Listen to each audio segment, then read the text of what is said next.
I mean, again, he doesn't know who Gabriel is, right? Because he didn't come from an Abrahamic faith.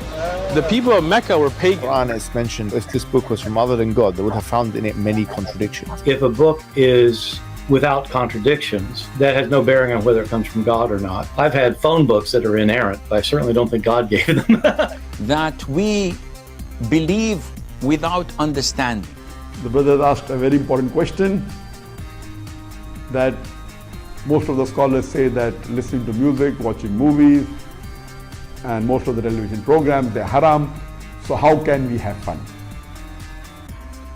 Let me tell you, brother, at the outset, that having fun is permitted in Islam as long as the fun is halal fun.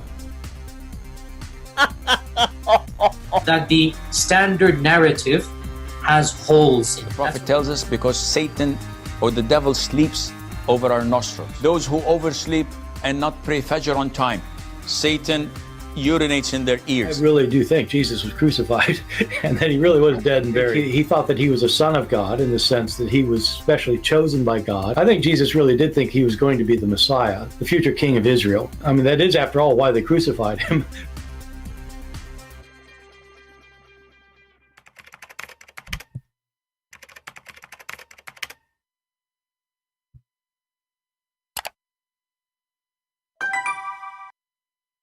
Hello everyone, and peace of Christ to all of you. Please invite your friends, and I hope my voice is coming good and clear.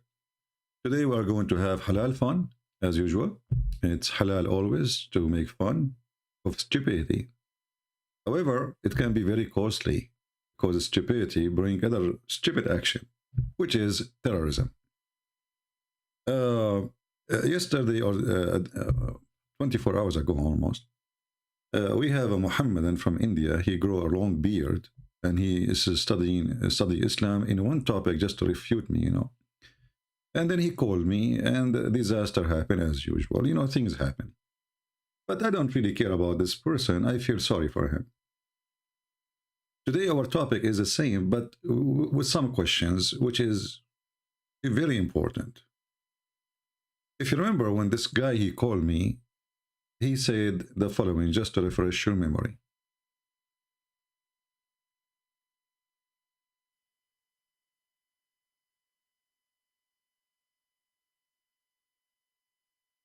Anyone?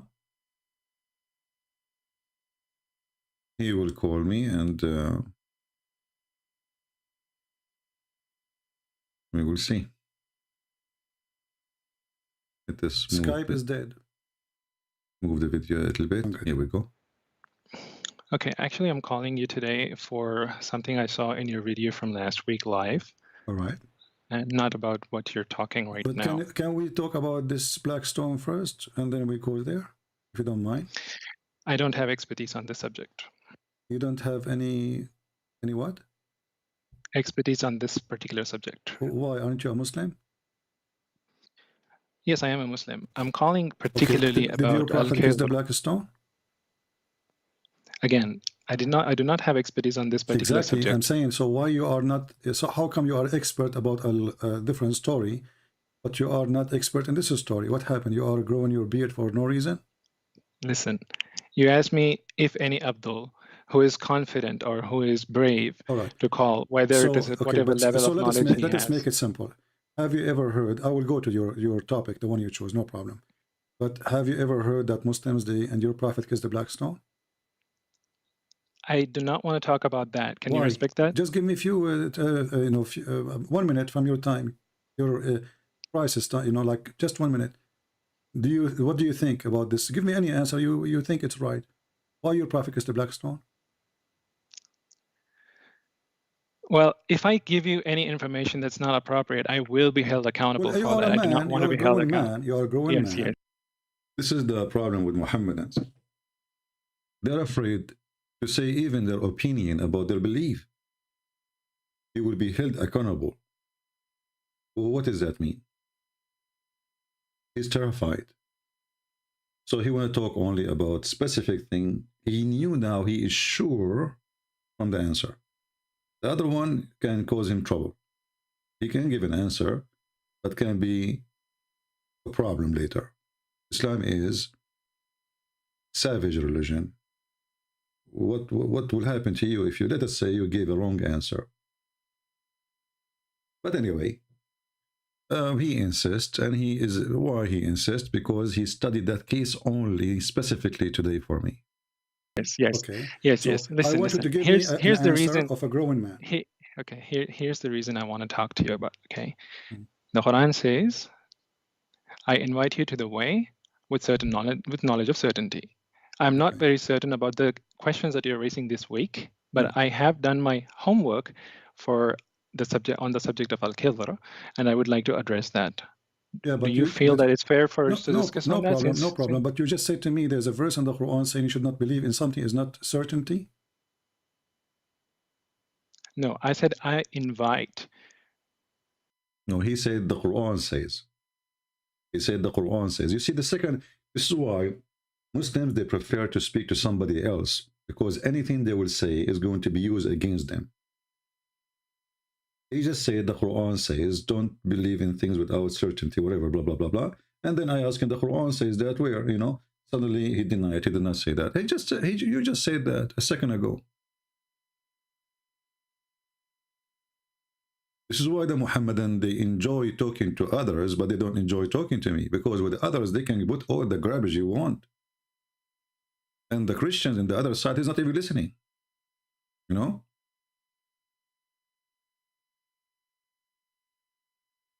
You need to listen carefully to what they say. It's not just to give him the microphone and the guy, he keep talking for 10 minutes and now 10 minutes for me. He says something, stop. What is that? Continue.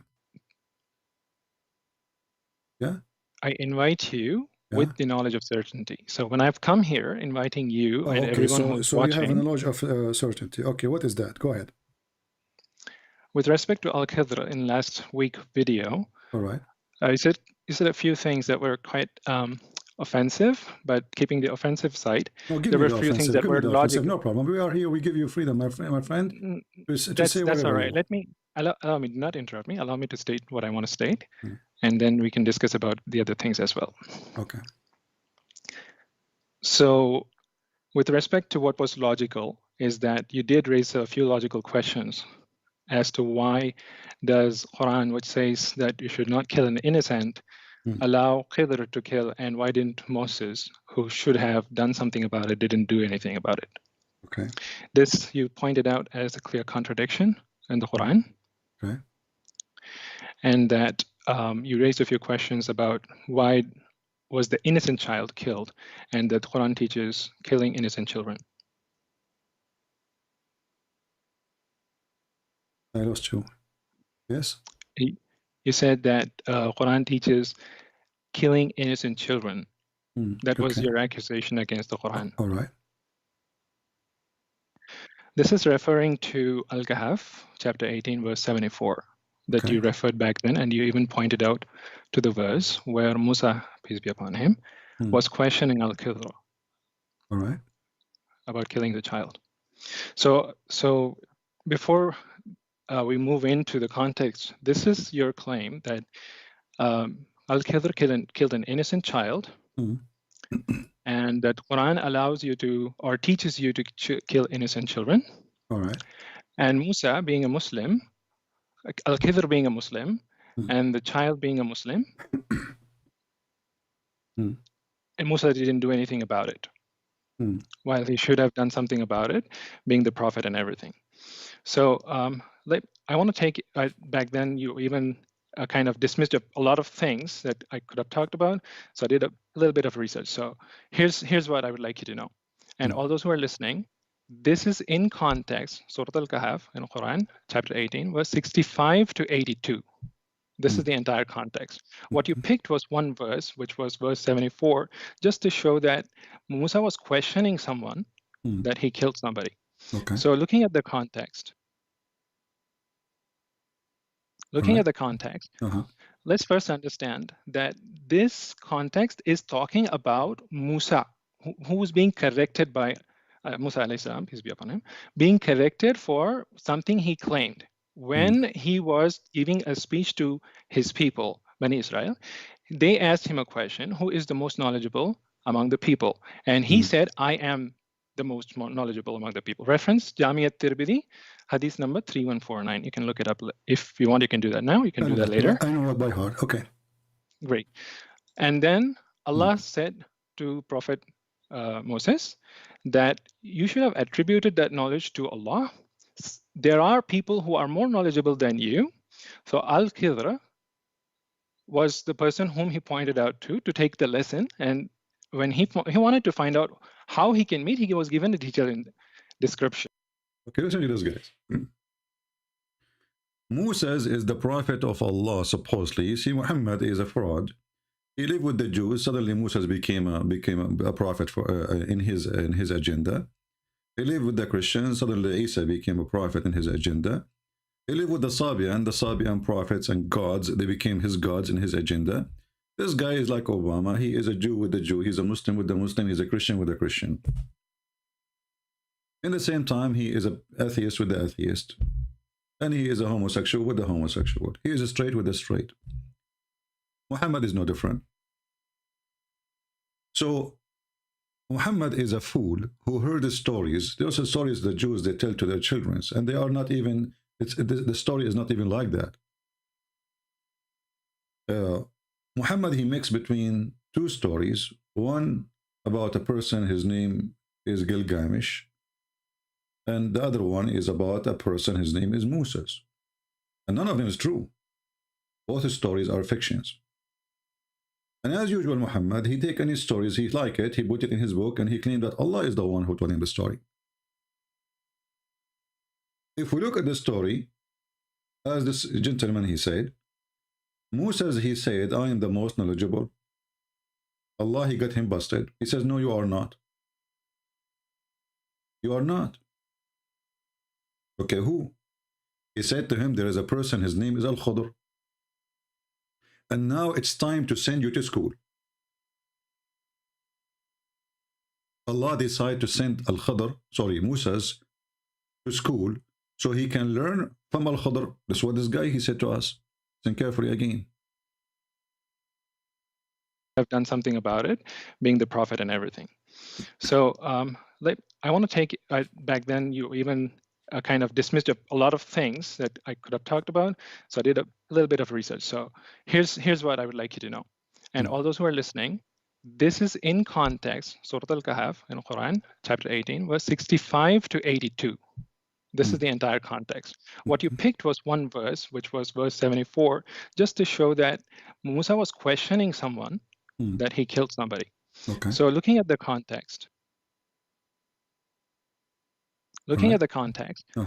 let's first understand that this context is talking about Musa, who was being corrected by Musa alayhi salam, peace be upon him, being corrected for something he claimed.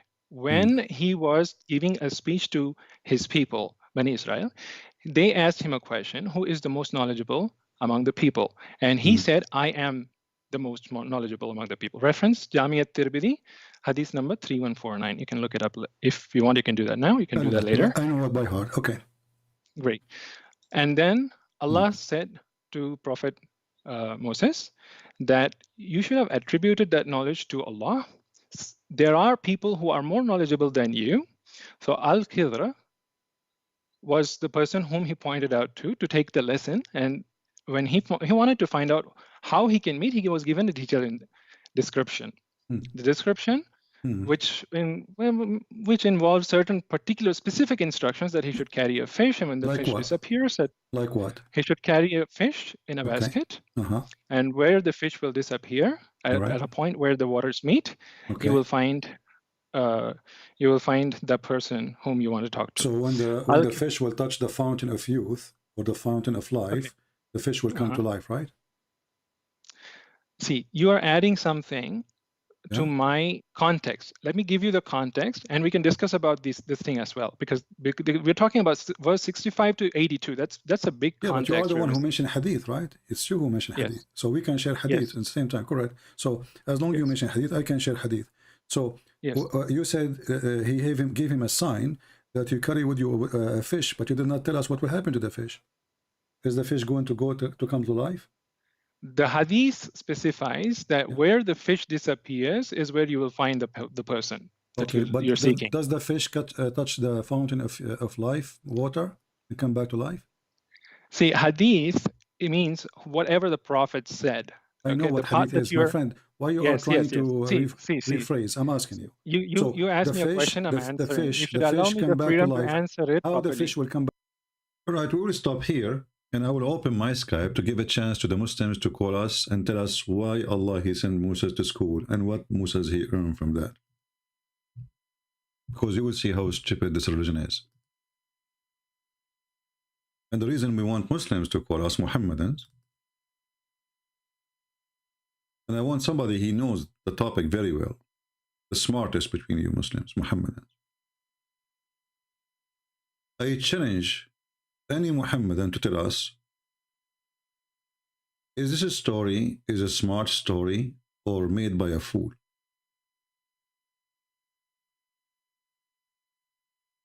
Is it a smart story, or a story made by a foolish person? Actually, Mr. Imran, I see him right now. He is in Skype. He can call me if he's listening. I don't know.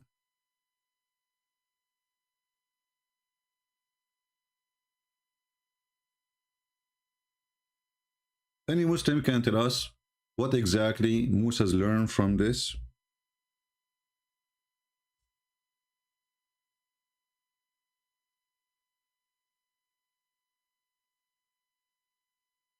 Let us see if Mr. Imran will call.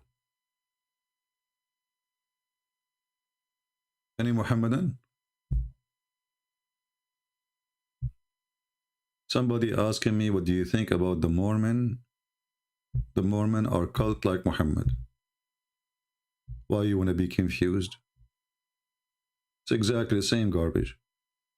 A guy, angels, they came to him, nobody saw them, they gave him a book, he translated the book and he gave them back the book. I'm confused. Well, if you are confused, that means you are not Christian. A true Christian will not be confused about such a silly cult like the Mormon or Muhammadan. Do we have any Muhammadan would like to call us? What exactly Moses learned from this school? Allah, he sent Moses to school. What he learned?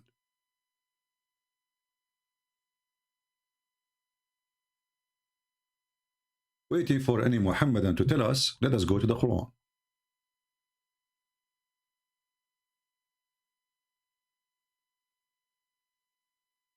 The yellow pages of Muhammad. We will notice here the story of Al-Khadr. The chapter, or the cave chapter, by the way, Al-Kahf, is one of the most fantastic chapters in the Quran, because it is the easiest way to prove Islam to be the most stupid cult fabricated stories ever.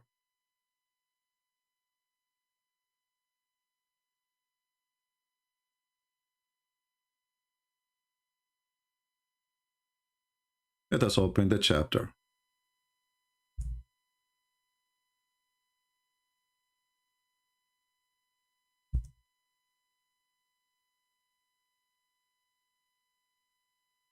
When this guy, he called me, he said that I did not show the whole story, because the whole story, you can, the whole story is stupid anyway, but the most important part of it is killing the child. Making a hole in the boat is not really important as killing a child. He's a Muslim child. So, when Allah, he sent Moses to find Al-Khadr, the first question you ask yourself, where is Al-Khadr?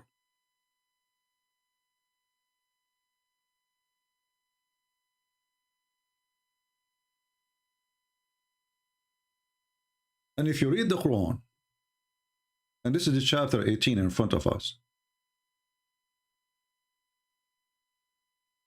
you will find that the story has no contradiction, no introduction. Suddenly, the Quran talking about something weird. You can read it from the beginning to the end. Suddenly,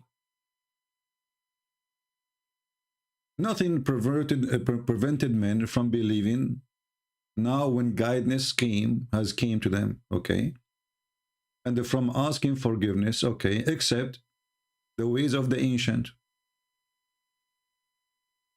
Be repeated to them. But isn't it, this is a fabulous story from the ancient? And then he says, and we send not messengers except as a giver of a glad tidings. So why Muhammad want to slaughter everybody?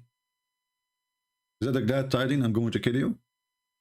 And warners. Muhammad was not warning. Muhammad, he give you 3 days, you convert or you die. But those who disbelieve dispute with false argument. Okay, how our argument is false? And then you read the story, you know, a false argument, guys, the sperm come from the backbone of the man. Is that a false argument? This is the argument of who? We have a God, his name is Allah. He says the sperm comes from the backbone. Christian Prince laugh at it. Who is the one making false argument? We have a book says women have a sperm coming from their ribs, from the location of the necklace specifically. Quran accused that to be a false argument. Christian Prince, he laughed at this answer. The sun set in murky water. The Muslims, they try to fix it. They say it appears, it sounds like it's a, you know, but it's not Allah saying. No, it's Allah saying you are a liar. And Muhammad confirmed it in the hadith. Duct tape religion, they try to fix it. So false argument, but they cannot refute the argument. This is how false it is. And then you read the verse after it.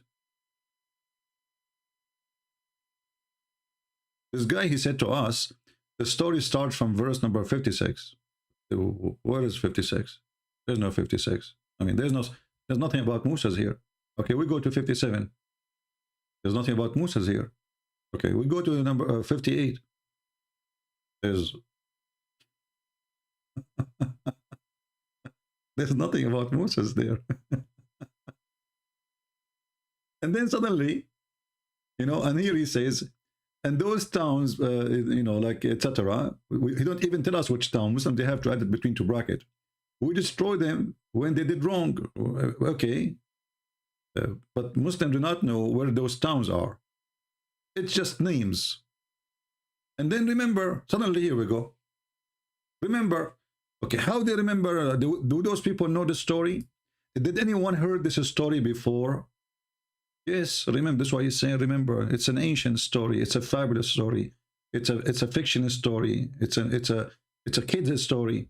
And remember when Musa said to his servant, I will not give up until I reach the junctions of the two seas. Okay, well, hold on. So what is, when the journey started?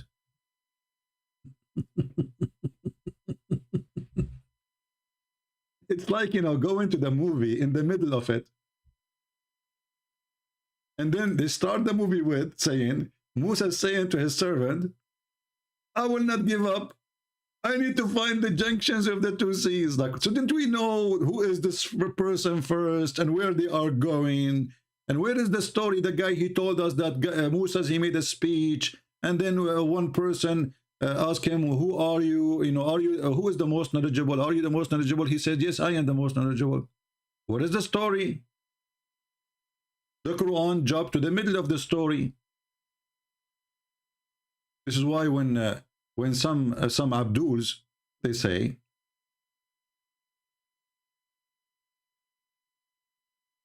when some Abduls, they say, we can follow the Quran only. Sorry guys, the screen was not, but anyway, here we go. This is verse number 56. There's nothing there about Moses. This is verse number 57. There's nothing about Moses. This is the one talk about they don't accept because of their argument, false argument, as you see. And this is 57, nothing about Moses. And this is 58, nothing about Moses. And this is 59, there's nothing about Moses. And then suddenly, I remember when Moses said to his servant, Muhammad, he started the movie from the end. What is the story?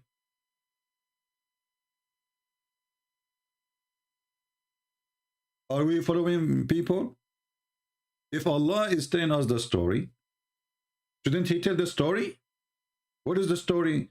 Suddenly, the director of the Hollywood movie, it's like an Indian movie, you know, starts suddenly two people singing, hey, hey, la, la, la, la, la, la, la, and then 10,000 appear from the middle of nowhere. This is Indian movie. Shouldn't you tell us what happened? What is the conversation the guy was telling us in the video that Musa's, he said, I am the most knowledgeable, and Allah wanted to correct him, so he said to him, no, there is somebody. Shouldn't this be in the Quran? How come only this part in the Quran? And how we will understand now what happened, why Musa is now looking for two seas. And what two seas is that? The junctions of the two seas. Find it.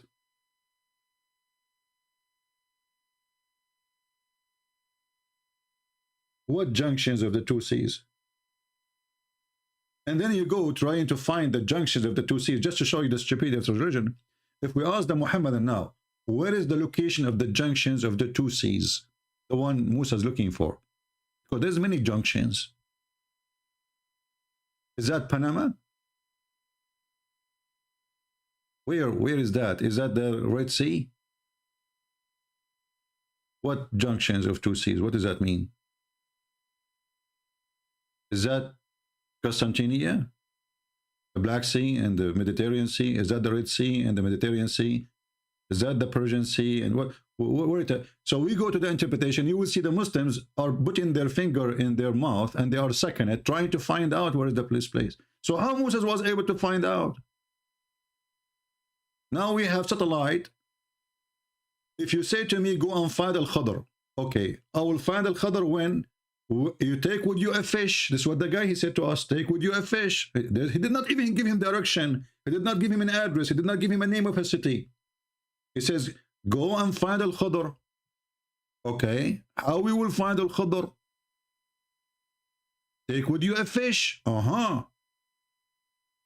So if you want to go, let's go to the video, hold on. Where we will find the location, take with you a fish. What the heck? So I can go in direction, does any direction doesn't matter? Yes, just take with you a fish. And by the way, it's not a fish, it's a whale. Back to life, because this is how they will know the location, correct? You are not allowing me to answer. When I'm trying to answer conversation, consider yourself the funny fountain of life. All this time he is talking, and now he is saying you are not allowing me to answer. The second you say a statement, the Muslim, he cry, he say, you are not allowing me to answer, or you are not answering. Life, okay. The fish will come to life, right? See, you are adding something to my context. Let me give you the context, and we can discuss about this thing as well, because we're talking about verse 65 to 82. That's a big context. But you are the one who mentioned hadith, right? It's you who mentioned hadith. So we can share hadith at the same time, correct? So as long as you mention hadith, I can share hadith. So you said he gave him a sign that you carry with you a fish, but you did not tell us what will happen to the fish. Is the fish going to come to life? The hadith specifies that where the fish disappears is where you will find the person that you're seeking. Does the fish touch the fountain of life, water? So how you find the direction? This is a prophet of God, sent by God for a mission, and now just walk. Walk where?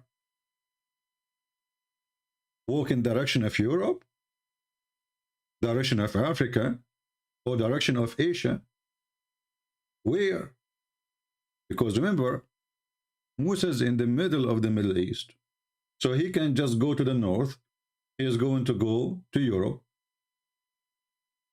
Go to the south. He is going to Africa. Going to the east, he can keep going until he go to China. So where he will go? Oh, just take a fish with you. Look, this is school. How we find the school? Take a fish with us, and that is a whale. It is a whale. Back to life. See, hadith, it means whatever the prophet said. I know Okay, what the part hadith that is, my friend. Why you are yes, trying yes, yes. to See. rephrase? I'm asking you. You asked me a question, I'm answering. You should allow me the come back to freedom to life. answer it How the properly. fish will come back to life? Because this is how they will know the location, correct? You are not allowing me to answer. When No, I'm we are trying to having a answer, conversation. Consider yourself first of all, drinking coffee with me. We don't want to jump over things. We want people to have full understanding. I'm That's sorry, why you what's are your calling name? What's your name? Christian. Okay. And this is what is sometimes is really silly. A person, he called you and he was watching your videos for a century and he knew your name is Christian Prince, and then he asked you what's your name. Like, I'm talking to who? Oh, okay, I forgot. Yeah, this is Muhammad. He was bewitched. Now he remember what's your name? Okay. Well, Christian. Yeah. You didn't. First of all, you didn't allow me to give the context. I was. All this talk, I did not give him the chance to give the context. He told us about who a person. He told him, "Are you the most knowledgeable?" Allah told him, "Oh, the whole story," and I'm not telling him. I'm not giving him a chance. I was hoping that you'd respect me enough to give full context. I want you to give a full coverage of the story, so people will know. Yes, as long we started from where, from the beginning, etc. So I'm asking you, Allah, He gave them the sign, my friend. I like to go over details. Does it hurt you? Does it hurt you? To be honest, be honest with me. Does it hurt you to give us more details? So Allah, He told them to carry a fish. Okay, what the fish will do? Tell us what the fish will do. What you're doing is you're interrupting me. I'm not. I want you to give us the whole story, not a part of the story. So you haven't. Allah, yes. Did you mention to me that Allah, He told them carry with you a fish? Did you mention that? Yes. Okay, what the fish will do? Go ahead. Where the fish disappears, he will find how the fish will person disappear. How the fish will disappear is not something that is given to him as a sign. The sign that's given is where the fish will disappear. See, they will not answer. That's why they fear to call me, because every single question counts and it's very serious. How the fish will disappear? It's not how the fish disappear is a sign, is the fish disappearing, because how the fish will disappear? We have a dead fish. It's not a fish, it's a whale, again. In a basket. I never heard of somebody, Musa must be a giant to carry a whale in a basket.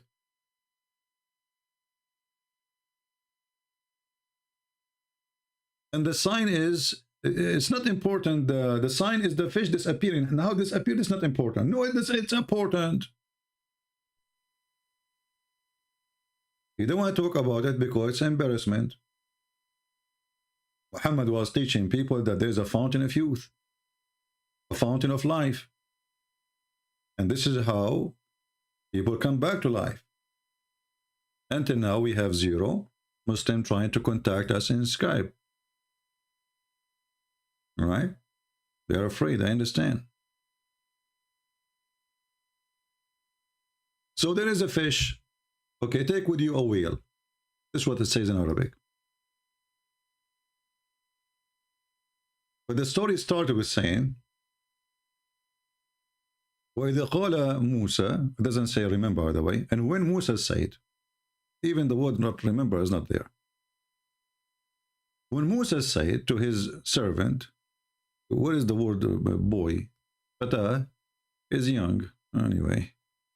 I will not give you up, okay, until I reach the junctions of the two seas. But where Allah, He said to him, go to this direction and the junctions of the two seas, they will say to you, that can be found in the hadith. So why is in the Quran? Why the story is cut off in the Quran? Maybe the goat ate that part? Because obviously here the story is cut off. Those guys already, obviously, traveling for a long period, to the point, Musa is saying, I'm not going to give up. You say that when you are really, at least somebody with you is giving up. Like, we don't find it. You don't say, I'm not going to give up unless you suffer from finding what you are looking for. So I will not give up until I reach the junctions of the two seas. Okay. Even if I spend years and years in traveling. So here we notice that Musa's is a messenger of God and he is a leader of his nation. And now Moses is going camping and hiking, looking for knowledge. Sad guru, the one who speaks too much, he say nothing. It is time to send Moses to learn so he can be a guru. Guru Musa is going to learn from Guru Al-Khadr. And Guru Al-Khadr is nowhere to be found. Allah did not give Muhammad and Musa an address. The only thing he knew that he need to take with him a whale. And when the whale escape, how the whale will escape, they don't want to talk about it because it's embarrassment. Let us go to the hadith so we can laugh.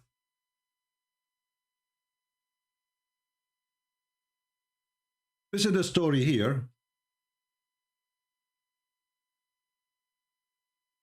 This is the story this Abdul he was reading for us from. This is what he studied, you know, like he took him to some time to study and he was now like focus, right? So it was said to him, keep a salted fish. It's a salted fish. But in Arabic it says hutan malihan, which means salted whale, not a fish. Then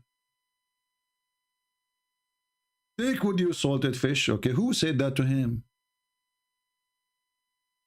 Thereupon he said, my Lord, direct me to him.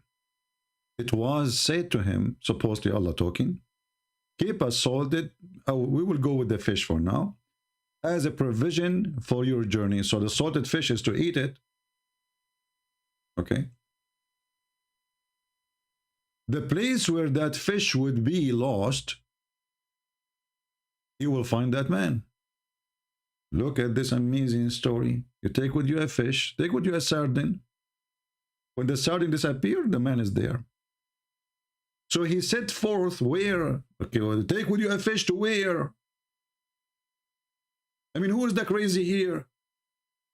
At least say to him, go north. At least say to him, go south. Just walk and take with you a fish. Dead fish?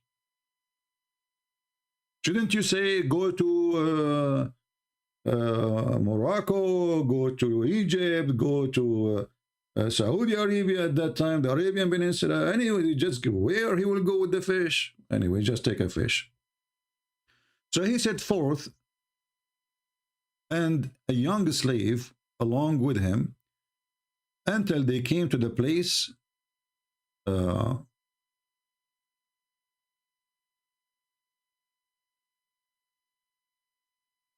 there's a rock. I mean, look at this translation here. I mean, this idiot who translated the thing, you think this is a name. Sakhra. Sakhra is a rock. Why you don't translate? But this is a sakhra where supposedly something will happen there. But he did not find any clue. So he proceeded on and left that young man there. Okay. The fish began to stare in water, and the water was assumed the form of an ark over the fish. So what? What is that? What? Any Muhammadan can tell us what's going on? Assume what?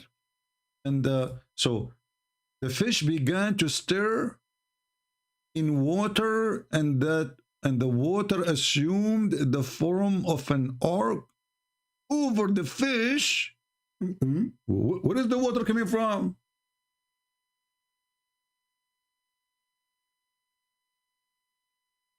What the story here saying, they arrived to a rock. They did not find any clue. Where is the water coming from? Suddenly, just put water there. And now the fish is swimming in the water. Continue. The young man said, I should meet Allah apostle and inform him. But he was made to forget. Look at this drama. Allah made him forget. Maybe not Allah, maybe shaitan. We will see later. Which is the same. And when they had gone beyond, and look, guys, look at this story. The dead fish or the dead whale start moving. The servant, he decided to tell his master, well, I should tell my master the fish is moving. He forgot. I mean, this is happening every day, that we have a dead whale for maybe a year or maybe a month or maybe a week, and then it start moving. He forgot to tell. I mean, they are together next to each other in a trip. What do you mean he made to be forgotten? This story is not even good for kids. This is the servant and this is his master, and they are in a journey and they are together in the same place. It's not like the guy in his bedroom.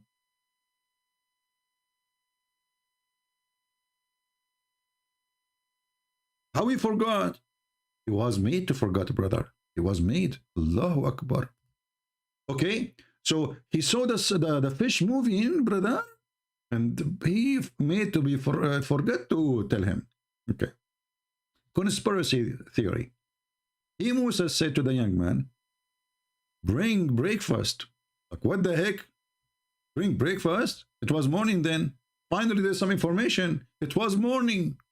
So they spent the whole night there. We have been exhausted because of the journey.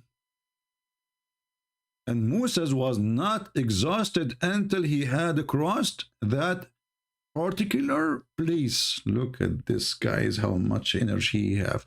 When he arrived there, he felt exhausted. Allah want him to settle down there. It's a destiny. So, until he arrived there to meet Al-Khudr. And then the youth was reminded and said, didn't you see as we reach the Sakhra, which means the rock, I forgot the fish? Like, what the heck? He forgot the fish. But look what happened.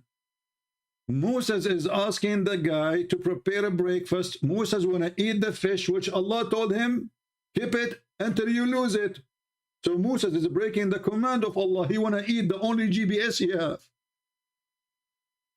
Allah gave him a GPS. It is the dead fish. Moses now is hungry. He want to eat the GPS. And this is why the servant, he remember, oh, I forgot to tell you, the yeah, the breakfast is gone. What? The breakfast, the fish. Okay. But why Moses want to eat the breakfast of the fish, which is Allah's sign for him? Is it, this is the GPS, the only way to find the guy? He want to eat it. What an idiot. So he said, you know, when we arrived to the Sakhra, which means the rock, I forgot the fish, and Satan alone, who was made me forgetful. Forgetful? I like this word, forgetful. Of it, shaitan. It was shaitan, brother. It looked like destiny controlled by, not by Allah, only this controlled by shaitan. Isn't it you Muslim, you say that everything happened to you, done to you, is made by Allah? So how shaitan made him forget? I will tell you. Allah make shaitan make you forget. Okay. Yeah. Crazy glue. It is strange that he has been able to find the way to the ocean too. Look how he knew this. The guy, he lost the fish. How he knew now that the fish is in the ocean and find his way to the ocean? So suddenly there is water, and then suddenly there's an ocean. He said, this is what we sought for us. Then they return, retracting their steps. And then the companion, he pointed to him the location where the fish had been lost. Moses began to search him there. He suddenly saw Al-Khadr warped in a cloth and laying on his back. Oh boy. Al-Khadr laying on his back. Take a note. Prophet of Allah, they lay in their back, not in their side. There's a fatwa, by the way, about you should not lay in your belly, because if you do that, shaitan will do boom boom to you. Genie. He said to him, Assalamu alaikum. Look at this. The Khadr speak Arabic. Oh, speak Hebrew, sorry. He removed his clothes from his face. The guy is covering his face, like in the movies, you know.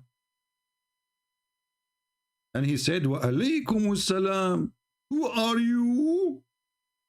Look at the question, like, who are you? He said, Musa, I am Mushay Habibi. He said, who is Mushay Habibi? He said, he said, Mushay from the children of Israel. He said, what brought you here? Look at the investigation now. It's a deep investigation. He said, I have come so that you may teach me what you have been taught of righteousness. Stop. So the purpose to come here is to learn righteousness.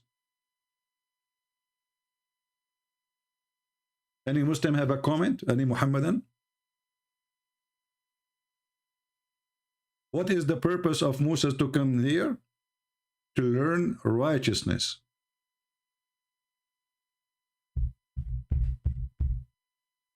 Astonishing. Now let us jump to the Quran to learn the righteousness which Al-Khadr is going to teach Moses, and try not to die laughing.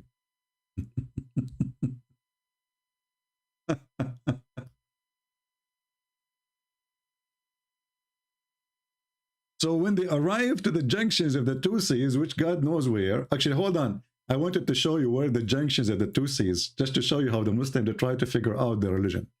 This is in chapter 18, verse number 61. 1861.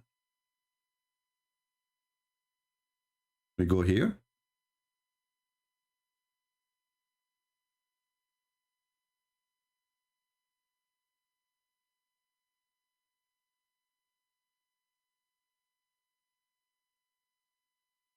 Look at the interpretation, brother. Look at the interpretation, science. And when they reach the point where the two meet, the two what? Between the two seas, like where is that? Because they don't know. And this is the interpretation. You are just reading again the verse. This is the interpretation of Ibn Abbas, the cousin of the Prophet. But he did not give any interpretation. He just read the verse again. We changed a different guy. Let us see another Abdul. Jalalain. Here we have more details. Alhamdu to Allah and Al-Uzza. So when they reach the junctions, the juncture between the two seas, they forgot their fish. Joshua, the guy, his name is Joshua. Where do you get the name from? No introduction, just take it. He forgot his luggage, leaving behind at the moment of departure. Departure. Okay, that sounds like an airplane. And Moses forgot to remind him. Well, double homicide. The guy, he forgot, and Moses forgot. So the fish made its way to the sea. Like how the fish made its way to the sea? I mean, how the fish can walk to the sea? Or the whale? That is formed it through God forming it. By boring that like through a bower with the passages that long enclosed. Like, what the heck? I'm getting dizzy here. That's amazing miracle. And you said to me there's no miracles in the Quran? And this is what? So, because God exalted be He, held back the flow of the water, preventing it from engulfing the fish. That's deep. That's deep. And its water would draw from around it, the fish, and remain just like a cleft without closing. Wow. So the fish jump in the water, but look what happened, brother. The water split to open the way to the fish, and the water never come back. It became like an arrow in the top, or like a rainbow. Closing that was beneath in a cleft stood still.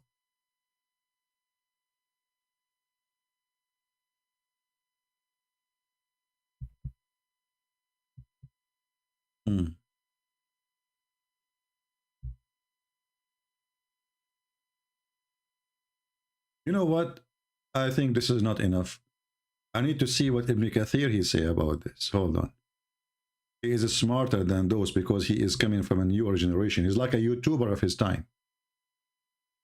Yeah, this is exactly Ibn Kathir. He tried to fix the stupidity in his religion by lying.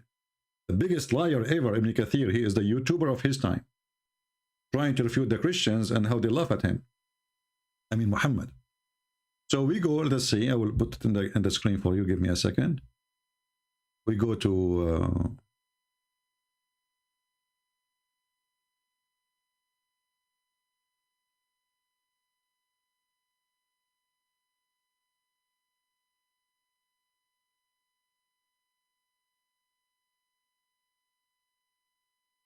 where is Ibn Kathir? Here we go. Okay, we open Ibn Kathir 18.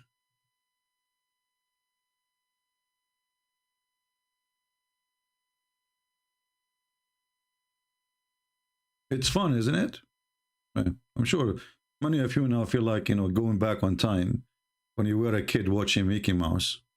This is Mickey. Mouse is coming.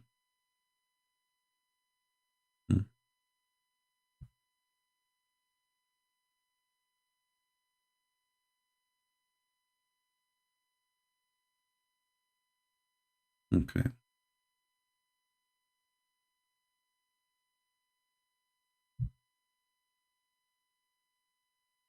All right, here, this is Ibn Kathir here. He had been commanded to carry salted fish with him, and it had been said to him, when you lose the fish, it will be a sign that you have reached the right place. So they set out and traveled until reached the junctions of the two seas, where there was a spring called Ainul Hayat. The guy, he refused to talk about it in the video. Remember, I asked him? Because it's an embarrassment. The spring of life. Somebody call the pirate of the Caribbean and tell them right now, we found the fountain of youth. If you like to drink from it, we have some of it in the tafsir of Ibn Kathir and the hadith of Muhammad. The spring of life is here. You want some? I will send it to you all the way to Kashmir. The spring of life is here. So this is how the fish come back to life, the whale, because simply come in touch with the water of a spring of life, which nobody come in touch with it and not come back to life. Actually, that's why I'm alive. By the way, I died long time ago, long centuries ago. But what happened, brother, I know the location of the spring of life. So I went there, you know, I told my friends, when I die, take me there, so put some drops in my, you know, nose and my toes. And then, you know, I became alive, and now I'm alive forever. So here it says, there was a spring called Al-Hayat. Al-Hayat in Arabic means the life. Ayn al-Hayat. Ayn in Arabic means eye. But we use the same word for a spring, like eye of a water, you know, eye of a spring of water. So Ayn al-Hayat, the spring of life, and they went to sleep there. And the fish felt the drop of that water. So it come back to life. Look at this.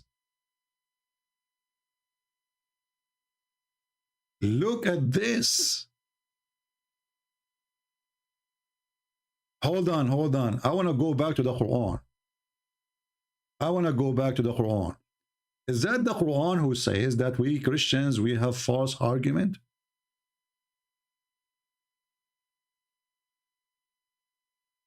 Did the Quran says that the reason we don't believe because we have a false argument? In verse number 55. Read with me. Read. Why they don't believe? Why they don't believe? Because they have false argument.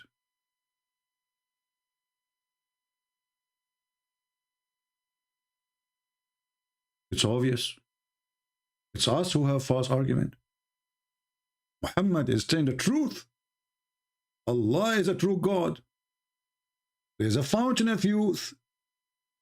And if a drop of water fell in your fish, dead whale, your whale will come back. Don't take your mother-in-law there after the funeral, okay? Finally, you get rid of her.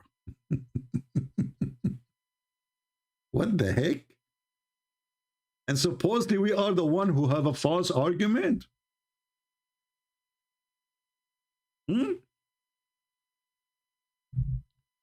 False argument. We do have false argument. And you do have a true argument. That there is a prophet, his name is Moshe. He was sent to school. He did not know the address. He take with him a fish. The fish is dead and salted. He put it in a basket. When he walk in the street, walking down street, la la la la la la, la la la la la la, carry my fish. Why you carry your fish? This is my GPS at that time. So they have false argument. We Muslims, we have the true argument. Okay, Christian friends, do you have a salted whale? No. See, you have a false argument.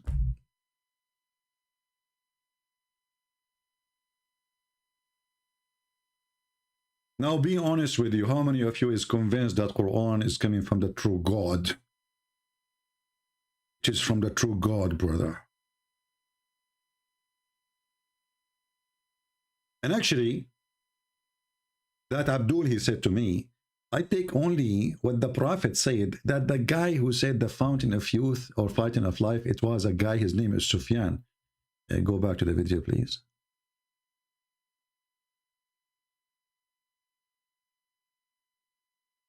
And this guy, he put this picture there because he knew he's going to be famous. I mean, I think he took a picture, he took him out of money. Look at the jacket, look at them. I mean, the smile, my friend, the smile, you became famous. Okay. I want to learn from you how the fish will disappear. However, that is up to Allah. How He will make things work so is it true, is up to Him. So is it true that some of the fountain of youth or life, water, fall in the fish and then the fish come to life? Yes or no? That is the saying of one of the Sahabi, one of the companions of the Prophet. The Prophet himself did not say that. But it is a part of the hadith. So I will not deny that. So the companion, he said, but isn't the companion reporting what the Prophet said? No, not that part. Not that part. So where the companion learned their stories from? See, the hadith, that's why I was going to give you the definition of the hadith. When we talk about the hadith, it is what traditionally what has been narrated. In the hadith itself, the one that I'm quoting from Jamia Tirmidhi 3149, where Ibn Abbas said that so-and-so, like Nauf al-Bakali, claimed that Musa alayhi salam was not the Musa of Bani Israel when he went to meet Al-Khidr. But the part that you are specifically talking about, where the fish will become alive, is mention of Sufyan, one of the narrators, who said, but he's not quoting the Prophet. The Sufyan. No, he is quoting the Prophet, because first of all, nobody says to him where you get this from. Secondly, Muhammad, he mentioned that in many places. As an example, let me find you a different hadith. Here we go. This is Sahih Muslim, and this is the one is talking here is Muhammad.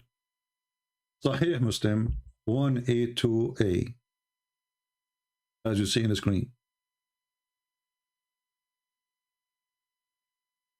All mankind they will be resurrected from death by the water of life,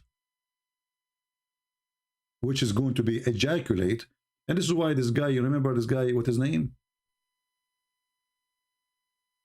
Abu Layth, Mufti Layth. The Muslim gets so upset from him when he wear the umbrella, he put the umbrella in his head because Allah will ejaculate. So here, the people who they are dead,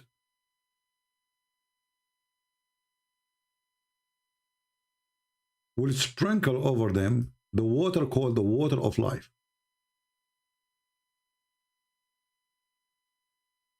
And that will bring them back from the dead.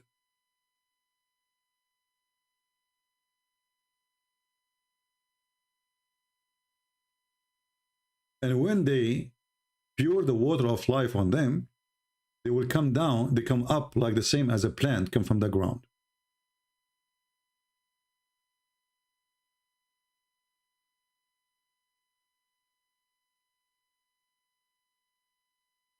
So when this Abdul, he says, this is not the prophet saying that. Well, your prophet is obsessed with the fountain of life.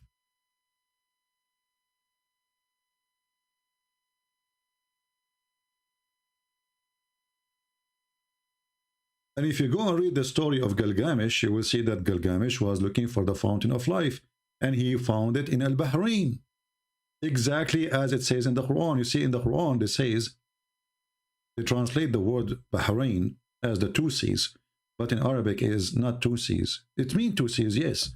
Bahrain is a location. It's called, the country is called Bahrain. There's a country, it's called Bahrain. This is the country we are talking about. This is where Gilgamesh went there to find the fountain of youth.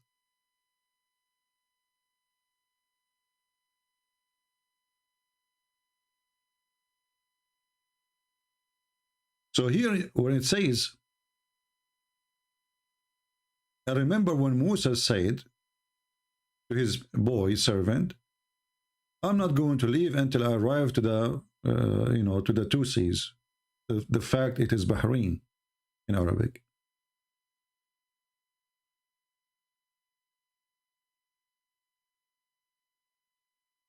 This is what Bahrain, the name of the country, mean. Bahrain.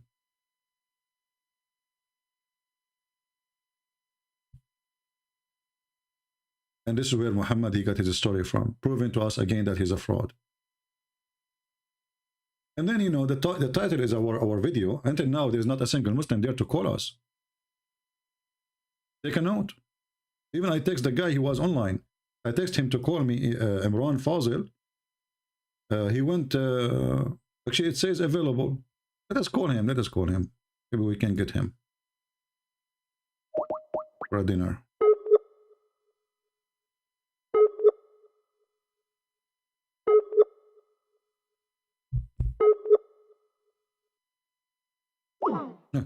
When I came here, it was saying it was online. Now it says he's on offline.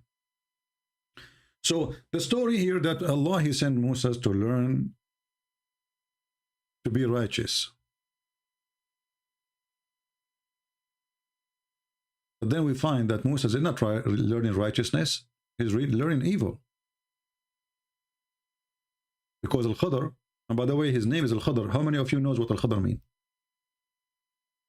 When the Muslim, they say Al-Khadr, that alone is a fiction story. Al-Khadr means Mr. Green. Why he was called green? Because when he sat in any floor, even if the grass is dead, the grass will turn green.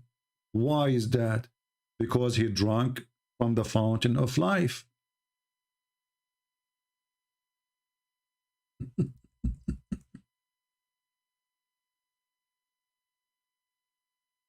And I find it funny and astonishing. There is somebody, you see like some few blonde people converting to Islam, or even not blonde, wherever they are. I find it astonishing that how stupid those people are not to see what we see. Is this really what make you convert to this garbage?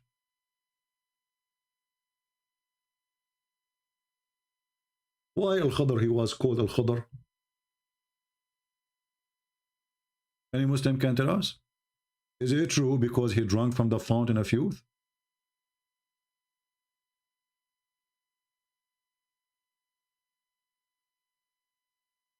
And wherever he sat, his ass will make whatever underneath of him green?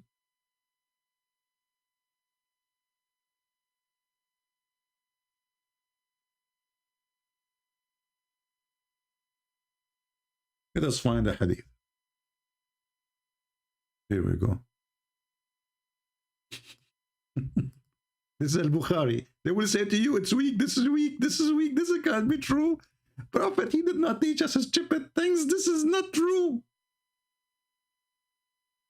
Mr. Green, he was called green because whatever his ass said, it turned green.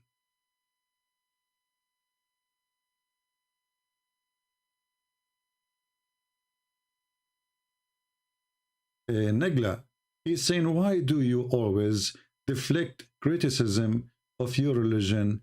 Would you like to explain some questionable things in your book? My friend, I do not need to explain anything in my book because your stupid prophet already approved it. So are you a Muhammadan or you are a Muhammadan?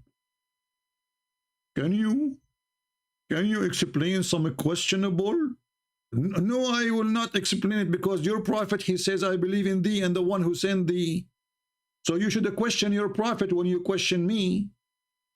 Because how your stupid prophet, he says, confirming what is with them, and then he make an oath, put his hand on the book, it says, I believe in thee and the one who sent thee. So how come you don't believe in the book was sent by thee, and Muhammad, he believe in the book of thee, when the book have a questionable questions about it?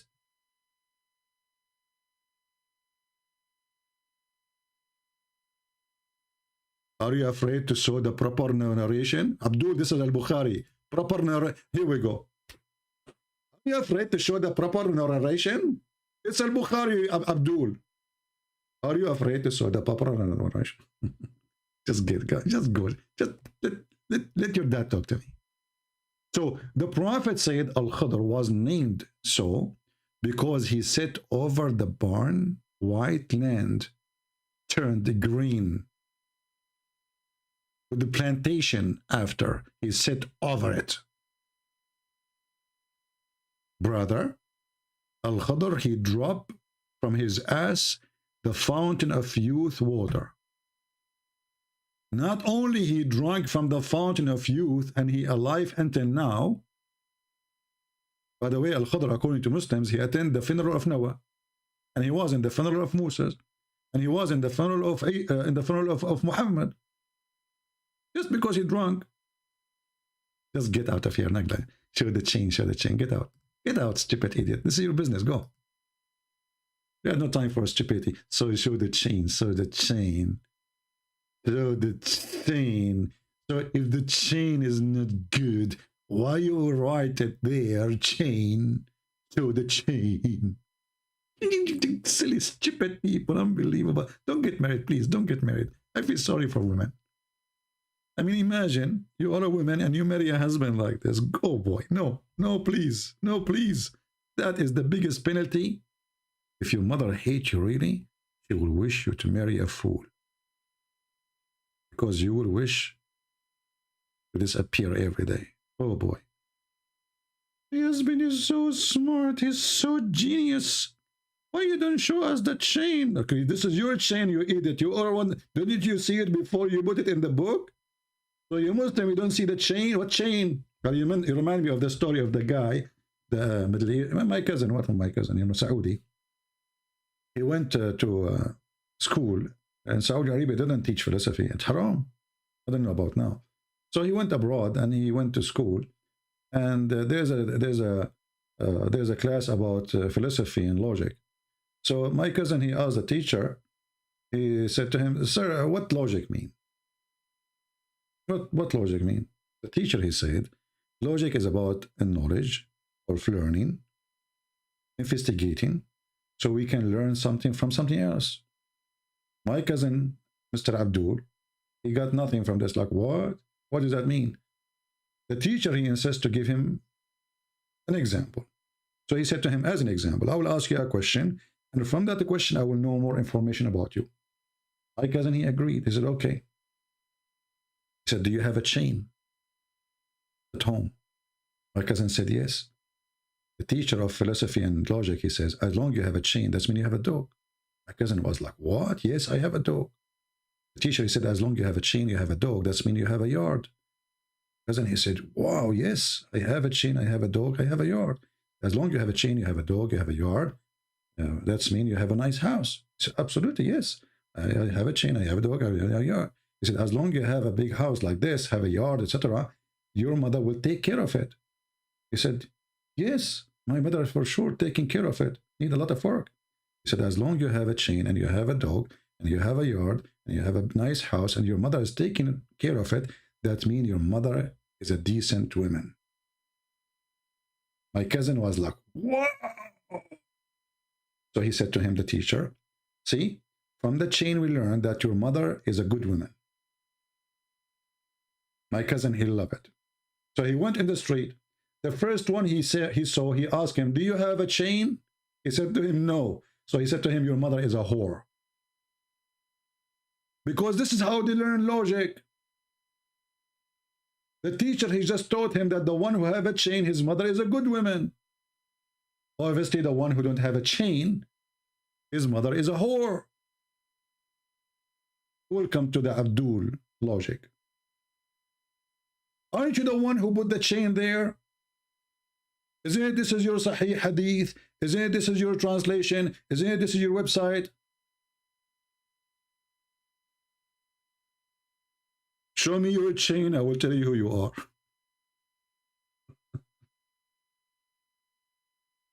Anyway. Very logical, very deep.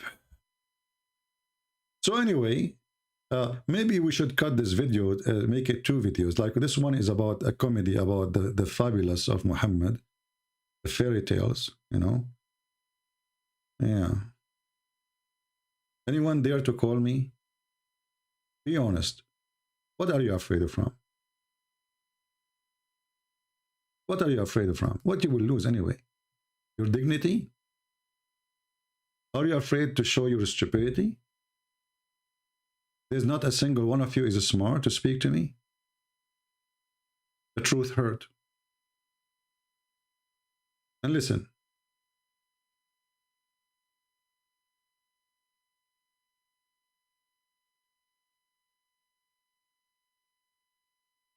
If you call me and bring victory to Allah, Allah might bless you and make your ass a blessed ass. So you sit in the ground, you make everything green.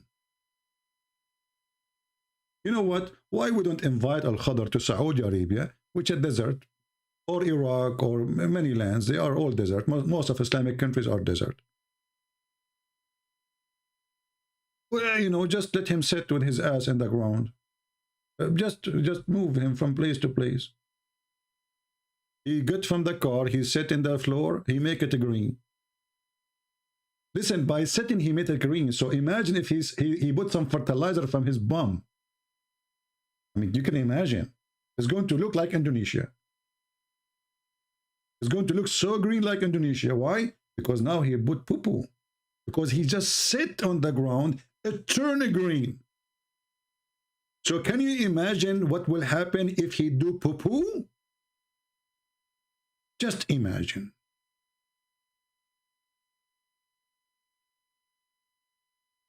Are you going to say your prophet is not telling the truth?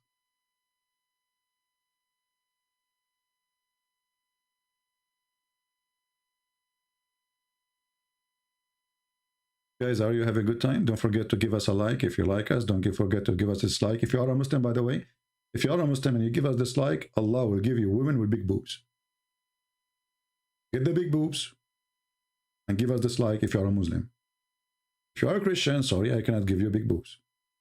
That is out of my control.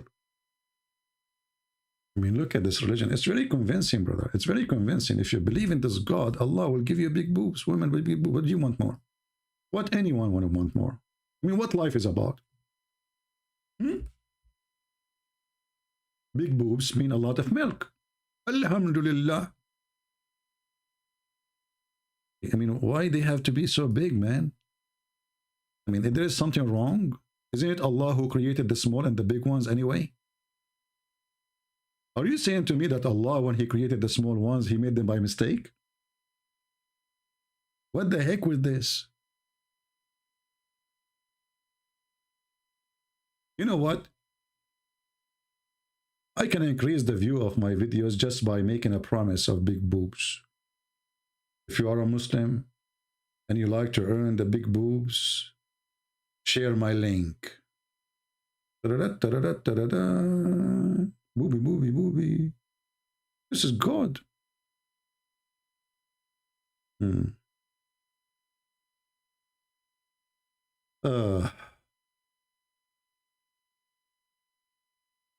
Faisal saying the following. He says, Faisal, how are you, my friend? Why you don't call me Faisal? I will take what you said and put it in the screen. And I want you to keep posting things because we can use them in a very nice way. So look what Faisal is saying.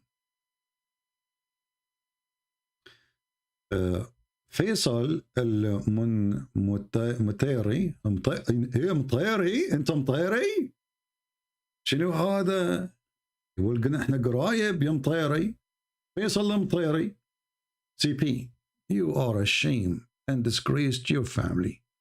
You were not raised well as a kid. I can tell you were bullied. Look, hold on, what if I show you the hadith that the prophet was bullied? Are you talking about Muhammad or about me? You can tell that nobody can bully me. I'm the last one who can anyone do bully with him. You can tell. I mean, do you see how much I am not confident? You can bully me. I will whip the floor with you in 2 seconds. But as I know that your prophet was bullied, and he was a bully too. Actually, even your God was a bully. Look, let us go there. Allah, he decided to bully the uncle of Muhammad. Can you believe it? Look, we have a bully. The whole Quran is a bully book. Bully bull. Is that God talking? Perish the hand of the father of the flame. Perish he, and no profit for him, and all his wealth will not gain. Brent soon will be in fire, blazing flame. And okay, you know what? His wife. Okay, his wife. Let me tell you about his wife. His wife, she will carry a robe. Is going to make from from leaves around her neck. Okay, and she will be carrying wood for fuel. Okay, bully, you know. And the robe will be twisted. A robe from palm life fiber, brother. Isn't it? This is a bully. What is this? This is how God he taught. This is a God who can do nothing about it. I mean, who are you? You are God. Who is this guy? Is a guy. Can you believe that there is a God who is the Almighty? He go to his office to bully a guy in YouTube. Abu Lahab, he made a YouTube about the Prophet. The Prophet complained to Allah. Allah sent him the solution. I'm going to bully him, okay? Don't worry.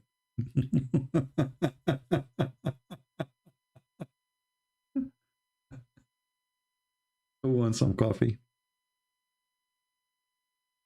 Faisal al-Mutayri.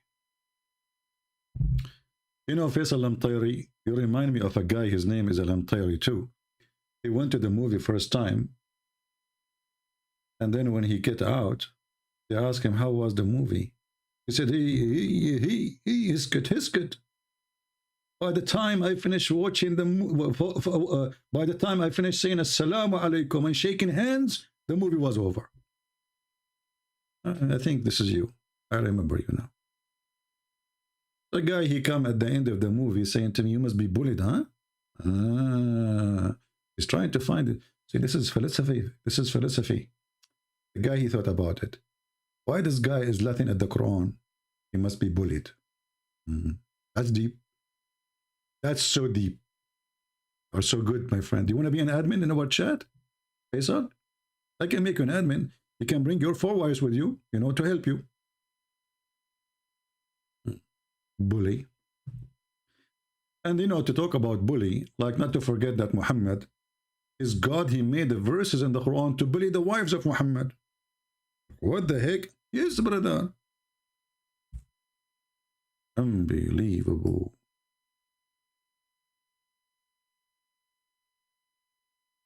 Look at this. The wives of Muhammad are fighting with Muhammad because he's a perverted man. And look at this, brother. I will take a break from the story about Musa's now. Maybe we continue next time in the video. But let's stop here. When the Prophet disclosed matter of confidence to one of his consorts, okay, and she divulged, I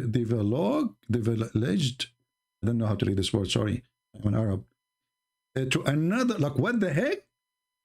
And Allah made it known to him. He confirmed the part therefore, and he repudiated, what the heck is this? A part? This is God talking? Okay, let me tell you now. So Muhammad, he told his wife something. The wife told the other wife something else. And he told something, the same something he told her, she told something. Then the other wife, she told something to Muhammad about the something she told from the first wife. And then Allah, he informed the Prophet about the something. You know the thing? I mean, this is God talking. Muhammad told his wife, and the wife told the other wife, and the other wife told the other wife, and then the other wife, and then Allah, he told him what they are talking about, which he said to them. That's deep. This is God talking. Must be from God. And then look at the miracle. She said to him, who told you this? He said, he told me who knows. Like what? The all-knowing. What do you mean he told you? You are the one who told him the story. I mean, the guy is the first one who told them the story, or what he promised. And then she said to him, who told you that? He told me the all-knowing. But you are the one who told them the story.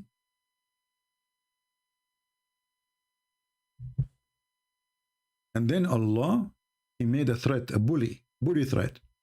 Okay, hold on.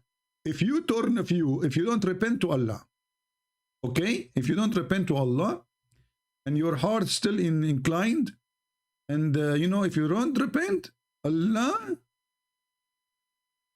would wage war on you. Look what happened. Truly Allah is his protector. Brother, Muhammad, you need the protection of Allah, because this is involved two women. Like one woman is a disaster. Two women is overdue. You don't want to play games with two women. I'm a Muslim. Maybe this is ultimate fault. Let us see.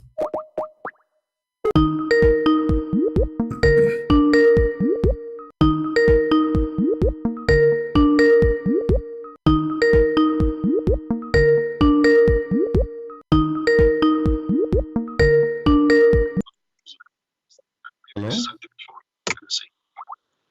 What's up, CP? Ultimate fault. This is ultimate fault, yeah.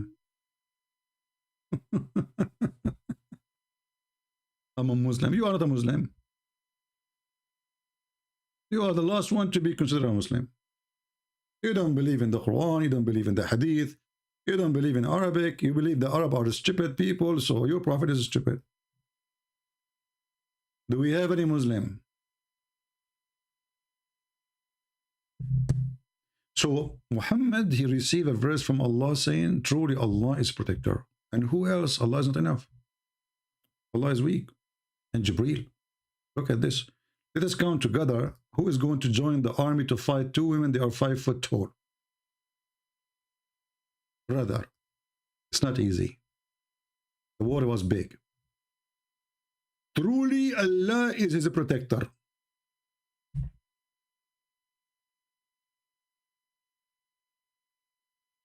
Can you imagine the threat the Prophet, peace be upon him, is facing? Two women against one man. Not enough. And Jibreel. Not enough. And every righteous Abdul. Not enough. And furthermore, the angels. All of this against two women. If Allah protect him already, why we need Jibreel, and why we need the righteous Muslims, and why we need the furthermore the angels? Is that a book written by a Mickey Mouse or by God? The Bible says, if God is with me, who could be against me? That's it. God was with me. What Jibreel? What, you know? Allah, He's a protector. It's over.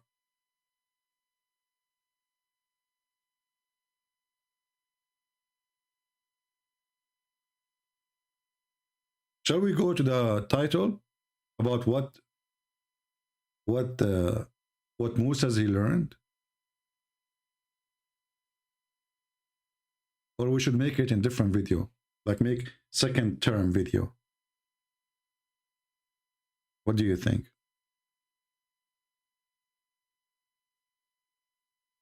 Right?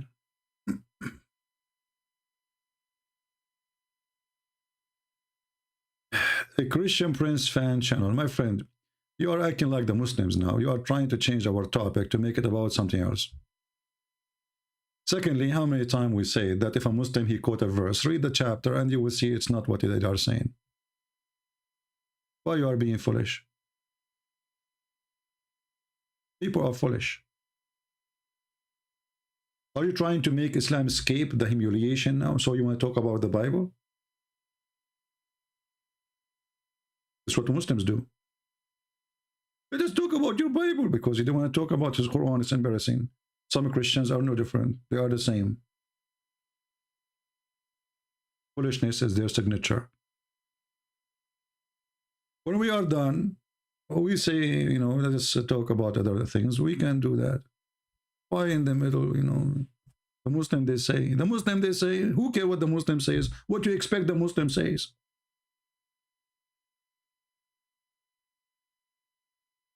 Faisal, he said, you have religion, you have mine. Faisal, that is the most stupid statement ever I heard. So if you have your religion, I have mine, why your Quran keep calling us names?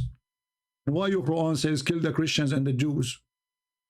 I will tell you why. Because you are using abrogated verses. You are a fraud. Muhammad, he said that verse when he was weak. You have your religion, I have mine.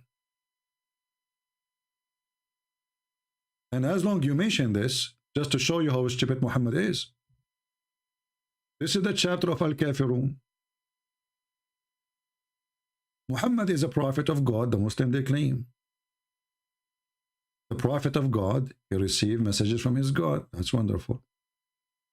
And he said in his messages, and this is what you are quoting for me, he says, and I will not worship that you have been worshipped, nor you will worship what I will worship. If you don't like translation, which is not good translation, by the way, we can change it. So you're a prophet, he predicts that those people will never worship what he's worshipping. But later, all of them became Muslims. Do you see how stupid the Quran is? How this can be a book of God? When he said, you will not worship what I worship, that's meaning you will not worship what I worship. But they worship what he worship.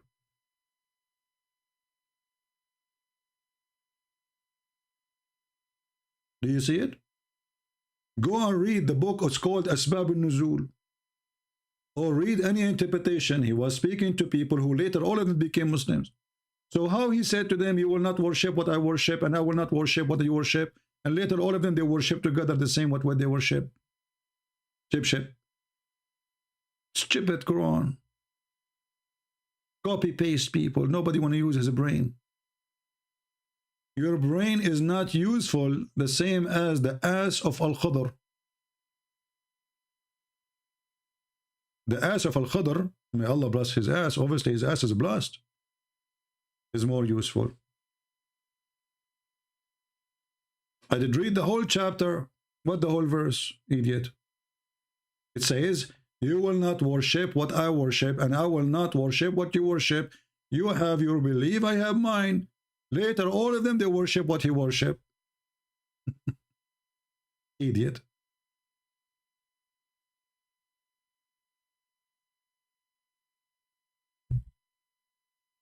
Any Abdul?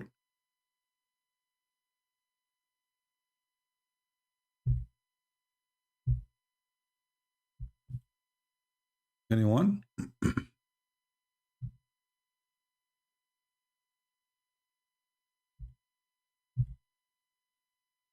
Any Abdul wanna speak about the topic we are talking about? And the Christians in the chat, focus with us, please. Don't ask questions, have nothing to do with our topic. Focus, try to be adult, mature. Don't be Abdul.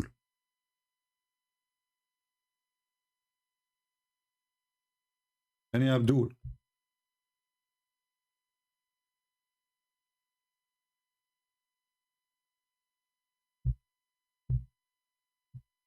Any brave Abdul? Why Mr. Faisal he don't call us? Mr. Faisal, if you call me, I'm going to give you the address of the fountain of life. You drink from it, your ass will be blessed. As long you are Mtayri, look like you are from the Gulf. So wherever you sit in the sand of Saudi Arabia, Kuwait, Dubai, brother, your ass will make the land green. Christian Prince fan, you are going to force me to block you. Stop reposting questions have nothing to do with our topic. This is the last warning. You are very hyper, but in a wrong way. React to Ali Dawa. He has answered your question. Ah, Ali Dawa.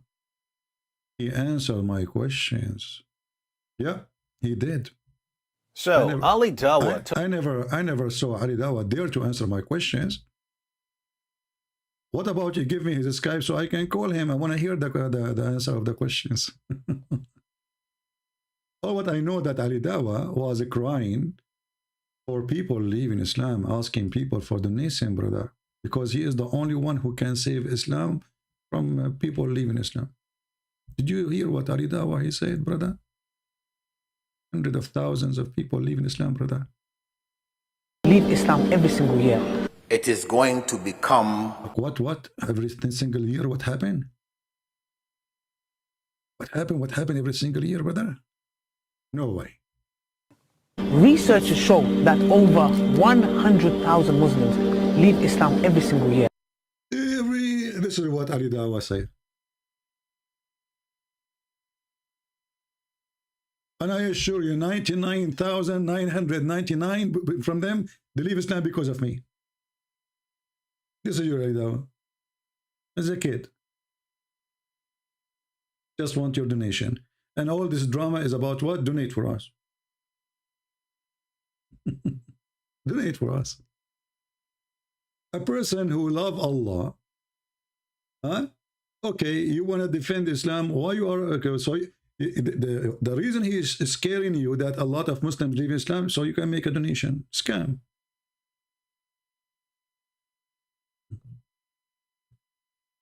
Ultimate part, he keep texting me.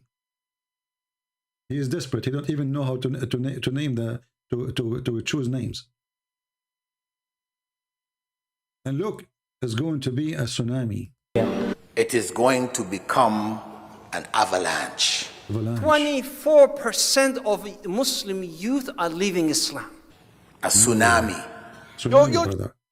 Look at this guy. Hold on. Muslim youth are leaving Islam. A tsunami. Your child is going to become an apostate.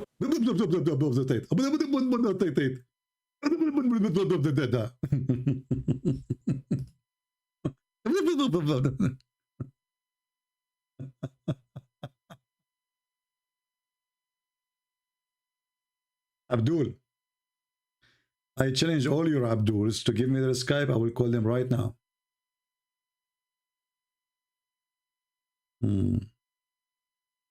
I'm here to challenge them how I am scared. They are the one who don't dare. When I called this coward in the screen, Mimi Hijab, he hung up on me 7 times. He did not let me talk. Who's scared? And he edit videos saying, Christian Prince, sexual predator. When I was, actually, he is the one who was saying that, not me. He said to a Muslim woman, suckle me. I was quoting your prophet. And the filthy, your sister, she's a whore. He was saying Jesus, he played with his mother's breast. And this is why I mentioned suckle me. He's a coward, like your prophet. He could not debate me, so he tried to frame me. Coward, he is so much intimidated. And then we find that Mimi Hijab, he go around and he asks Muslim women to suckle him. Is that true? Yes, brother. He go around asking Muslim sheikhs if they can let their wives suckle him. He's making fun of what his prophet taught. Can you believe it that somebody is a believer in his religion? He make fun of what his prophet said? What kind of a believer he is? Here we go. This is Mimi Hijab saying, okay, can I suck your wife tit?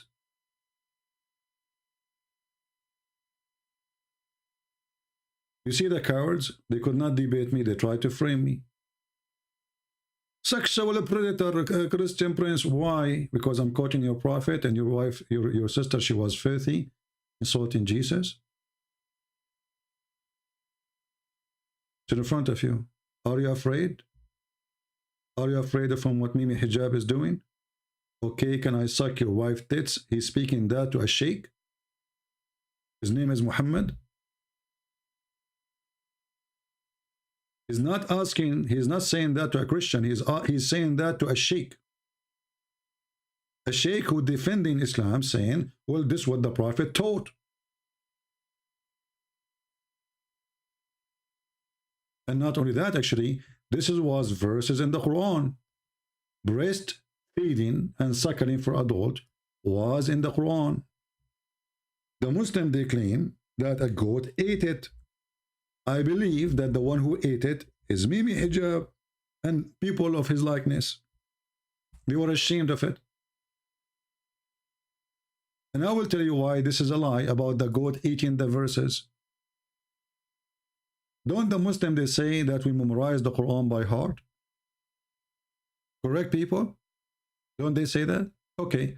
The goat ate pages. She did not eat your memory.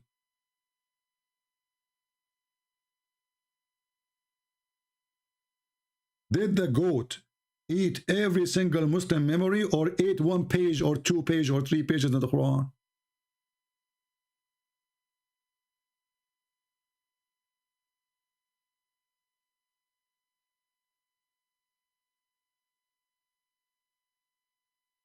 Any Abdul?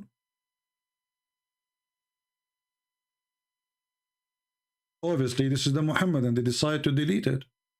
And as you say, this is not a hadith. This was verses sent by Allah.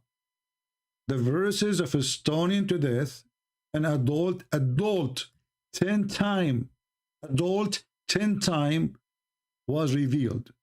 Breastfeeding for what? Adult 10 times. It have to be 10 times. Was revealed. And the funny, they say to us, the Quran is preserved.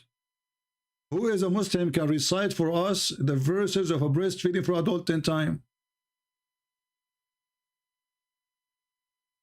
Ask your Muslims, those who you mentioned them, the YouTubers who are just making money from you. They're a bunch of dummies. They don't dare even to say hello to me.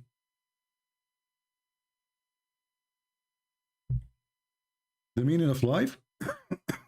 The meaning of life? What meaning of life? Muhammad, he asked him a question even about spirit he do not know. Who watched the meaning of life? What meaning of life? Look what you believe in. The meaning of life is that you have a wife, she can give her breast to a stranger, and he have to suck it 10 different times. This is the only meaning of life in Islam. And not only that, the wife of Muhammad, she was ordering her nieces and her sisters to suckle adult men.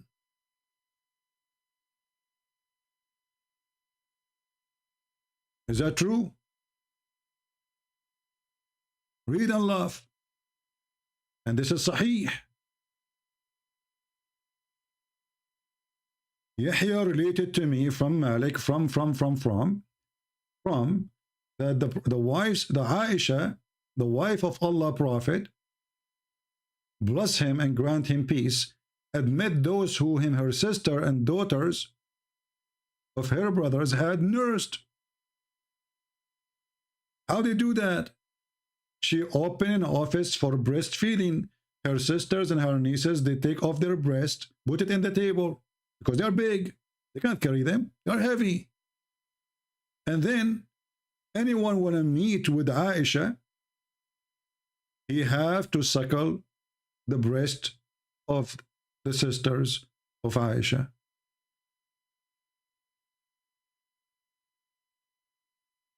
Let us show you more hadith.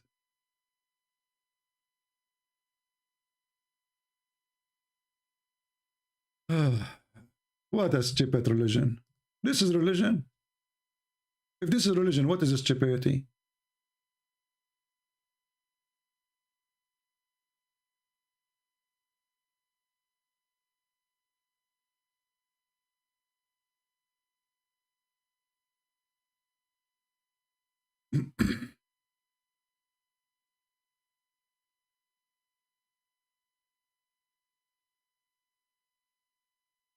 And this is your prophet teaching Muslim women to suckle a man. Look at this. The guy, he have a beard, and Muhammad is ordering the women to suckle him. All of this is Sahih Hadith. And Aisha, she is ordering the same.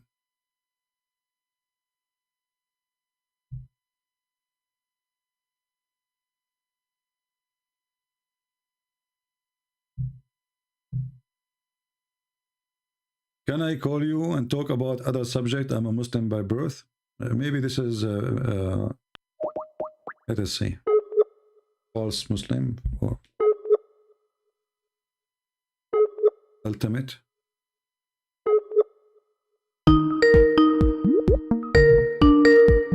Yeah, this guy is obsessed. He could not, he cannot give up. That's it. Trying to retain his honor, which is all over the floor, if you have any. He's not answering. So listen, the title today is why Allah sent Moses to school. The answer is to kill a boy, to make a hole in a boat which will cause it to be drowned, and to learn that he should not be decent. Like the story later speak about a wall was going to collapse, and if the wall collapsed, those people who they were not nice to Al-Khadr, they will find a treasure. This is why Allah, he sent Moses to learn. This is the knowledge. He kill a boy, he have no guilt, he never commit any crime.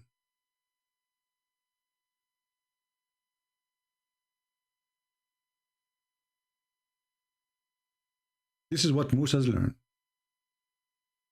What the point of this? Stupidity.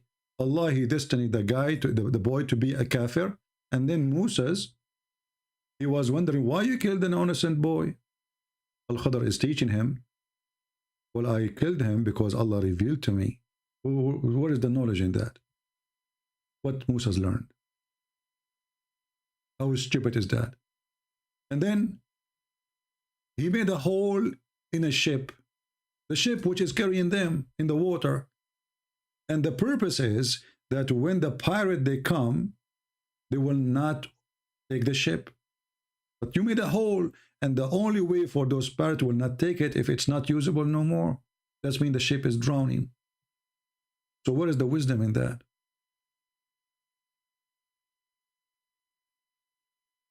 As for the ship, it belonged to poor people, okay.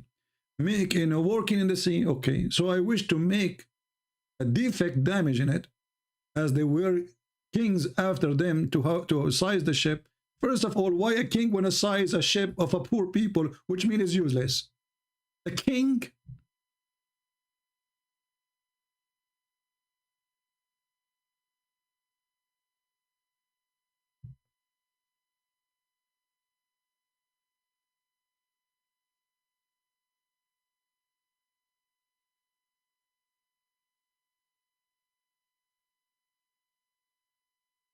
Who in the world want to believe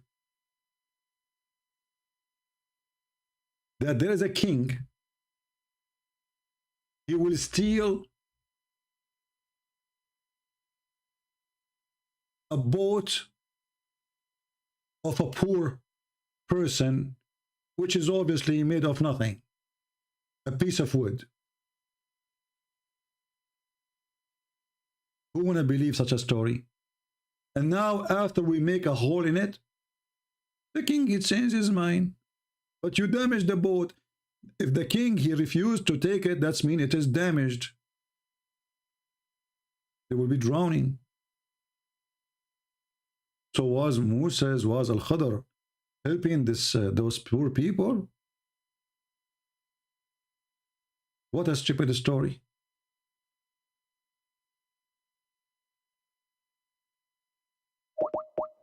This guy is saying it's good time to call you. I'm calling him, he's not answering.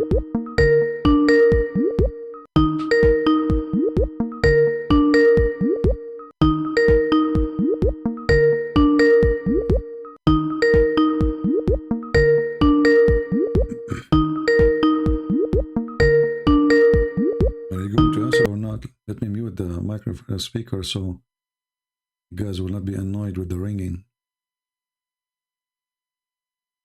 He's not answering. People are weird, you know. They say to me, when you can't talk to you, and then we call them, they don't answer. Ah, he want to talk to me privately. Oh, okay, sorry. So this guy looked like he is going to leave Islam. He want to talk about, okay. I got you wrong, sorry. He's a Muslim, but he is almost out. Hashim Hash, I don't know, I heard the ultimate fort when you call me. You are not ultimate fort? There's a very famous scholar, Muslim scholar, his name is Ultimate Fort. I don't know if you heard of him.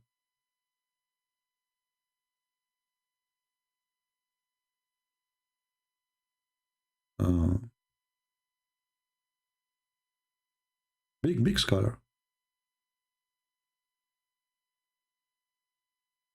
Let us see.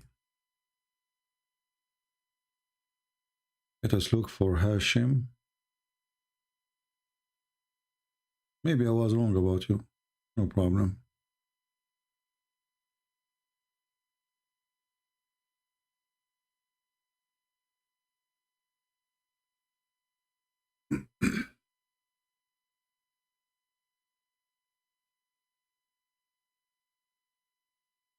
Okay. Hashim, where is Hashim?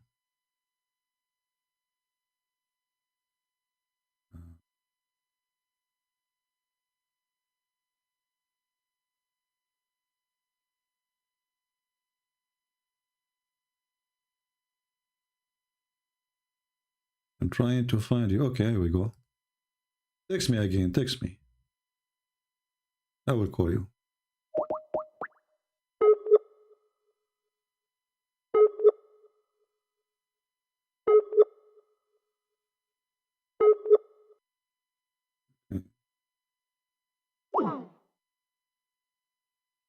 Calling the wrong guy, hold on.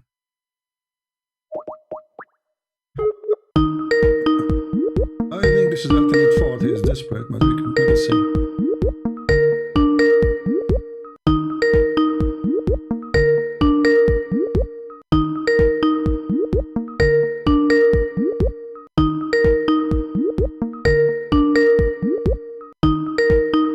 Okay, we will mute the speakers so you guys don't get annoyed. Answer, Hashim.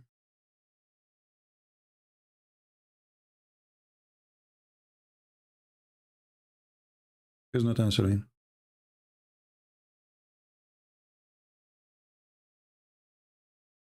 I know what we'll do with those people. Even ultimate fault, he don't want to answer.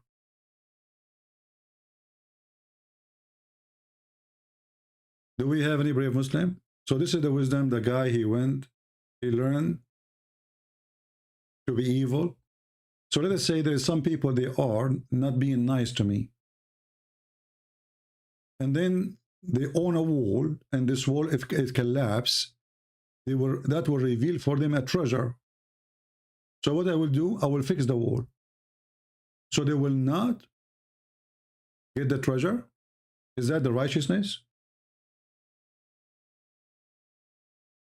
Remember, Allah, he sent Moses to learn from Al-Khadr righteousness. And righteousness is that there is people who they are not nice to Al-Khadr.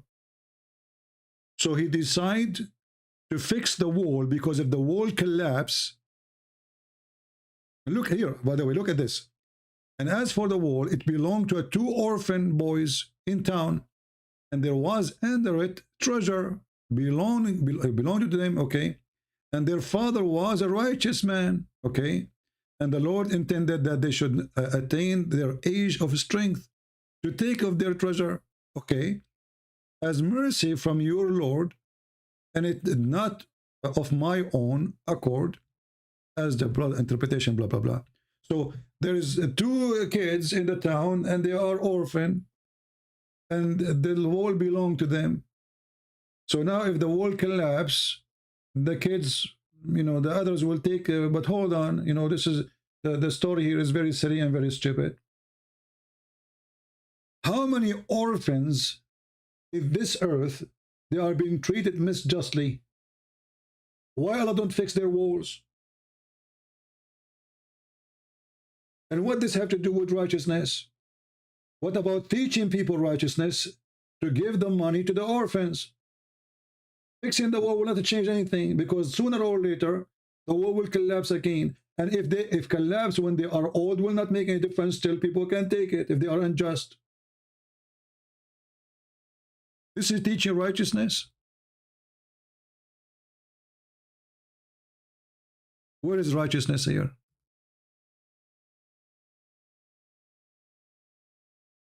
And what makes it more ugly is the story of the kid.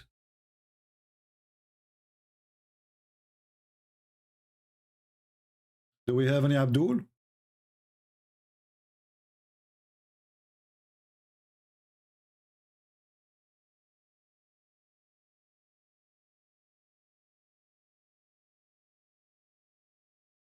Let's see this Abdul here.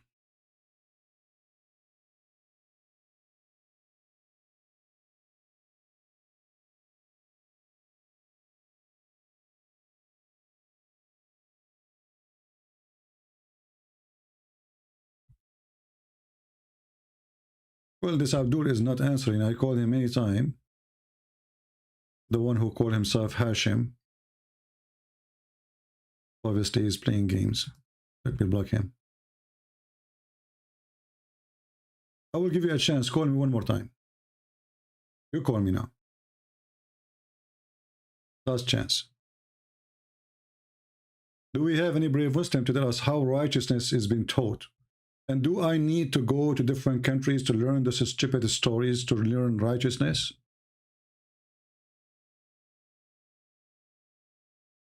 And how that make this person more knowledgeable? If Allah, he taught him something, that means he is not knowledgeable. It is Allah. If Allah taught him behind this wall, hello? Ultimate? Shut up, son of Muta. Here we go. I know it's ultimate fault. How about son of Muta? Yeah. Potato. You know, this guy is obsessed. He cannot retain his honor. The guy who have pupils in his wall. Go clean your wall, you idiot. You remind me of your prophet who used to dry his hands after having sex on the wall. On the wall. Have you ever heard of such a clean prophet? Dry his hands on the wall.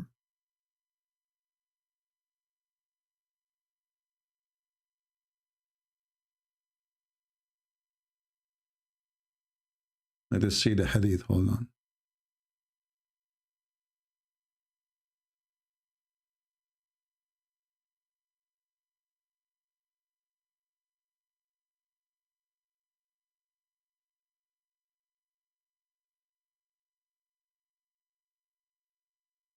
All right. This is why ultimate fault, his wall was so dirty, disgusting. He was following the steps of the prophet.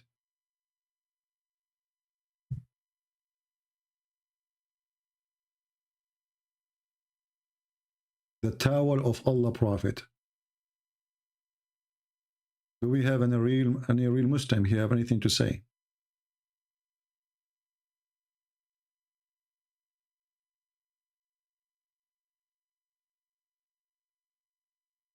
Any Muslim? Mayday, mayday.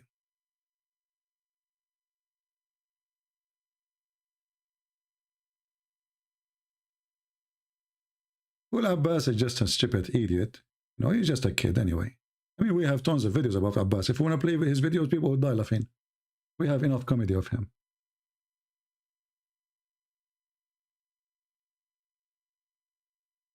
Usually I allow him to talk here, but since the last time he said very filthy words to about Jesus, I'm not going to let him to talk anymore. Otherwise, I used to use him for, entertainment purpose.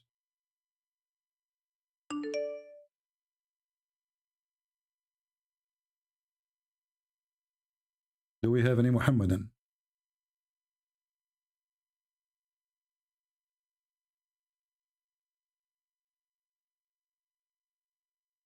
Any Muhammadan? We have only ultimate fort. Ultimate fort, he make name after name in Skype.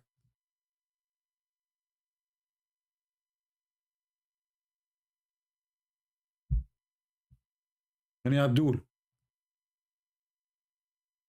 So what we learned today? We learned that there is a fish. She have water from the fountain of youth or the fountain of life and come back to life again. And this is supposedly a fountain Allah created in this earth. It exists, brother. And then we have a prophet, his name is Al-Khadr, who drank from that water. And since then, when he sit in the ground, his ass made everything green.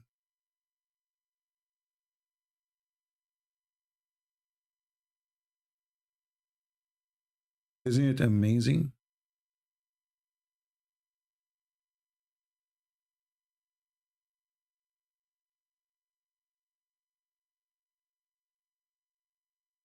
This is the same ultimate fort. Isn't it amazing? This is Islam. How many of you Muslims really believe that there's a guy, his name is Al-Khadr, he was a green, called the green, because when he sat in the ground, everything turned green because he drank from the fountain of youth. What do you think?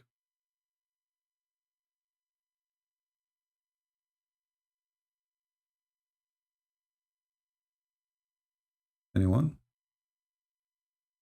This is the whole story, and this is what behind this story. A fiction about a guy, he exists long time ago. He was exist in the time of Noah. He was exist in the time of Moses, exist in the time of Muhammad. He was in the funeral of Moses, the funeral of all prophets. He was in the funerals. Why? Because he drank from the fountain of life. Stop telling me this guy wanna text you, this guy wanna call you, otherwise I will block you. I blocked that guy. He is ultimate fraud. Don't you learn? I am not blind. Anyone will repeat the same thing. First of all, If somebody want to text me, he can text me. It's not your job to tell me who want to text me. My Skype is open. I'm not blind, I can see. So don't be silly repeating the same thing.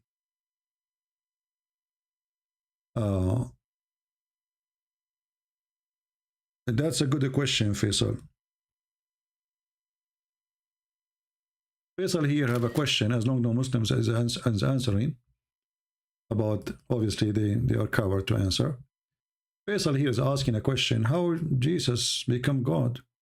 Is God? He was born, become part of his creation. Okay. You see, I'm going to use the logic you are using. Is that fair, people? Can we use the logic Muslim use? We should use it always, because obviously this is the only convincing logic. So, according to your knowledge, or according to your logic, if we can call it logic, that Jesus, he cannot be God because he's part of his creation. That's wonderful. Allah have hands. Who is the one who created the hands of Allah?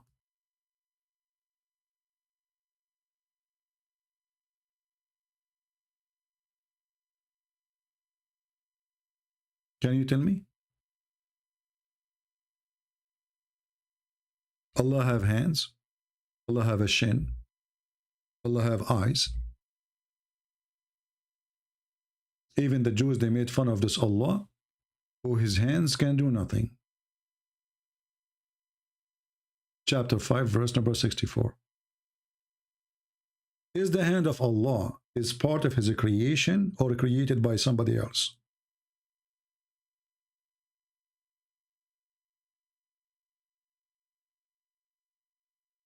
Are you there, Faisal?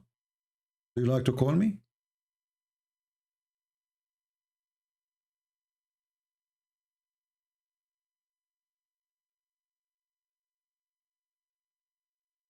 No, I'm answering you from your religion, because if I answer it from my own, you will not accept anyway. But anyway, you give up, right? Because you have no answer. For me, it doesn't make any difference. Why? Because Jesus says, before Abraham, I am. So his existence have nothing to do with his birth. So he was exist before the creation, as you claim, of the flesh. Before Abraham, I am, Jesus said. How Jesus can be exist before Abraham, before his birth? Simply, for his existence have nothing to do with his birth as a human. He exists before Abraham. And Jesus here answering your question.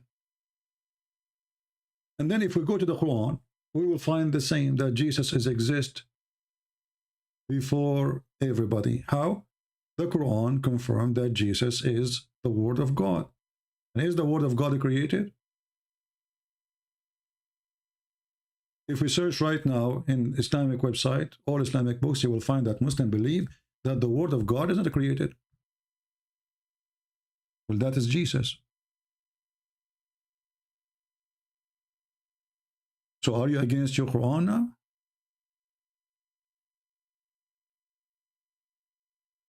This is your silly Quran saying the following,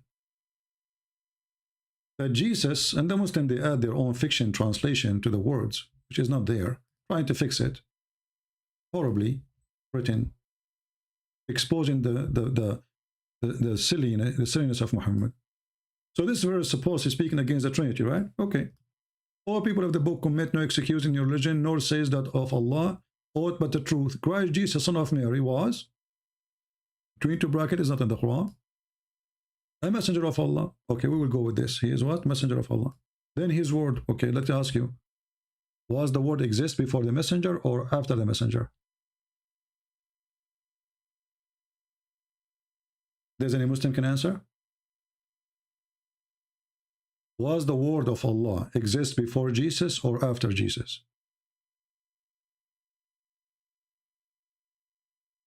Now here, Faisal, he will decide to retreat and he will not answer. Listen carefully.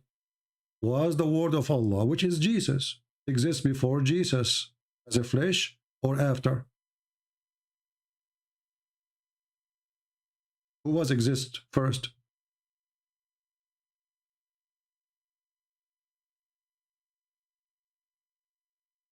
Who is a Muhammadan can help us?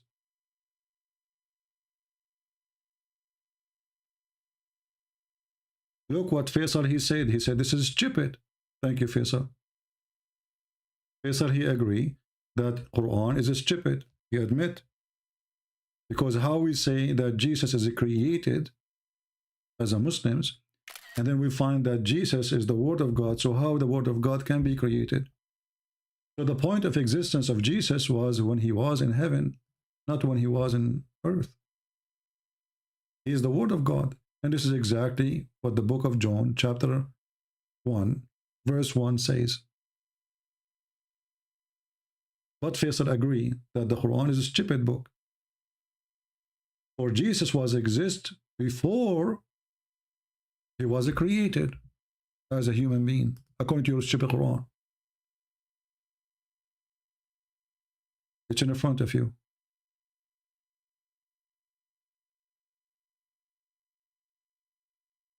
And not only that, what about Jesus being the Spirit of God?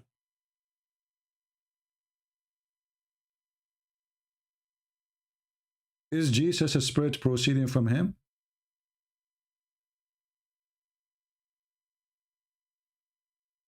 This is your stupid Quran. So was the Spirit of Jesus created? If the Spirit of Jesus is created, that means Allah is created too, because this is the Spirit of God. According to your Quran, Jesus have the Spirit of God. It's in front of you.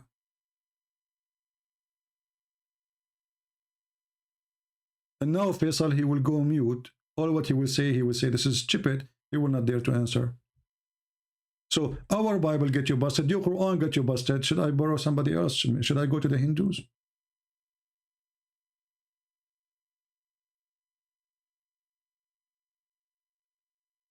And not only that, by the way, the Muslims, they claim that they are people who believe in the oneness of God, right? But if you ask Muslims, is the Quran created? Hey Faisal, tell us please, is the Quran created? Muhammadan in the chat, tell us please, is the Quran created? They will say no. Okay, so now we have Allah is not created.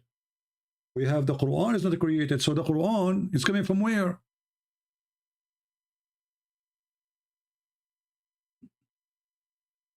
Madness. If the Quran is not created, if the word of Allah is not created by Allah, so it's coming from where? So now we have two divine and created. What is the oneness of God?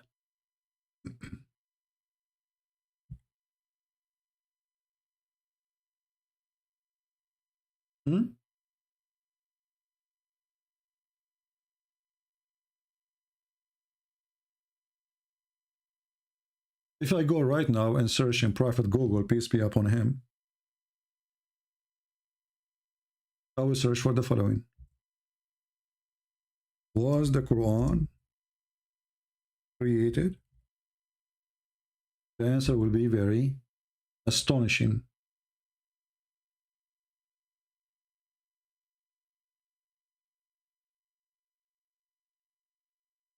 The Quran is the word of Allah. Maybe he exalted, not created.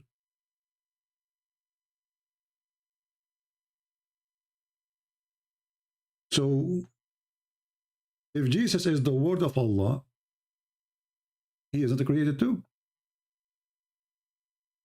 And then how we can say it's the word of Allah if it's not created by Allah? How this word belong to him if it's not made by him? You see how stupid this religion is? So now we have two uncreated individuals. And not to forget that Muhammad, he claimed that the Quran will come in the judgment day as a man who looked like a ghost, dead ghost.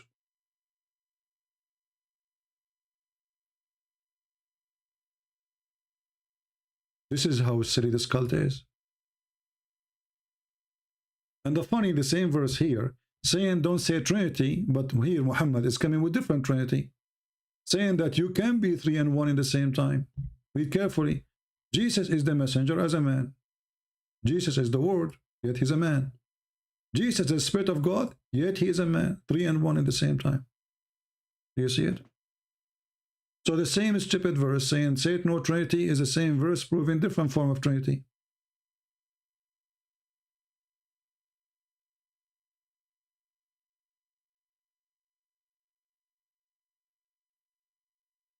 Any Abdul?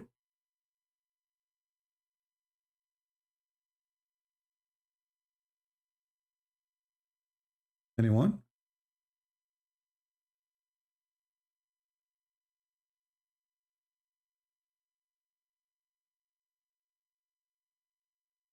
G Mu, you can contact me only if you are a Muslim. If you are not, you chat here like the rest.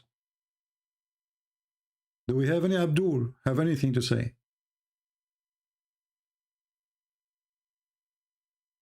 Anyway, you know, guys, I'm thankful that Allah, he gave me the blessing that when I sit on the grass, I make it green. And this is why now many countries around the world, they are trying to have contract with me. All what I need to do all day long, I fly from place to place, sit in the ground and make it green. Actually, there's an island called the Green Land. It is called this way because I sat there. Since I drank from the fountain of life, I will tell you a different story, which is not really nice maybe. Once I met a woman, she is so beautiful. I decide to shake her hand. I shake her hand, she turned green. Hello?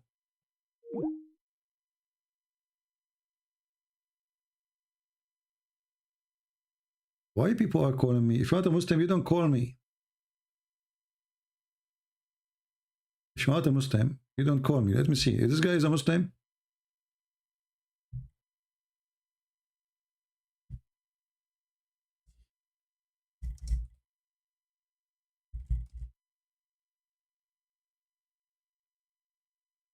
If he is not, he will be blocked immediately. So anyway, I'm telling you, this is a true story. That this woman, you know, I shake hand with her, she became a green, brother. Because anything I touch became a green. Okay.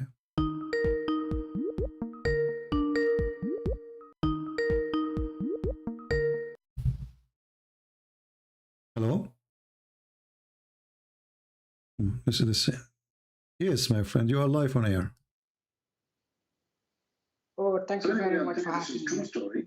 Can you mute YouTube, please? Shake hand with her, she became a green, brother. Is anything?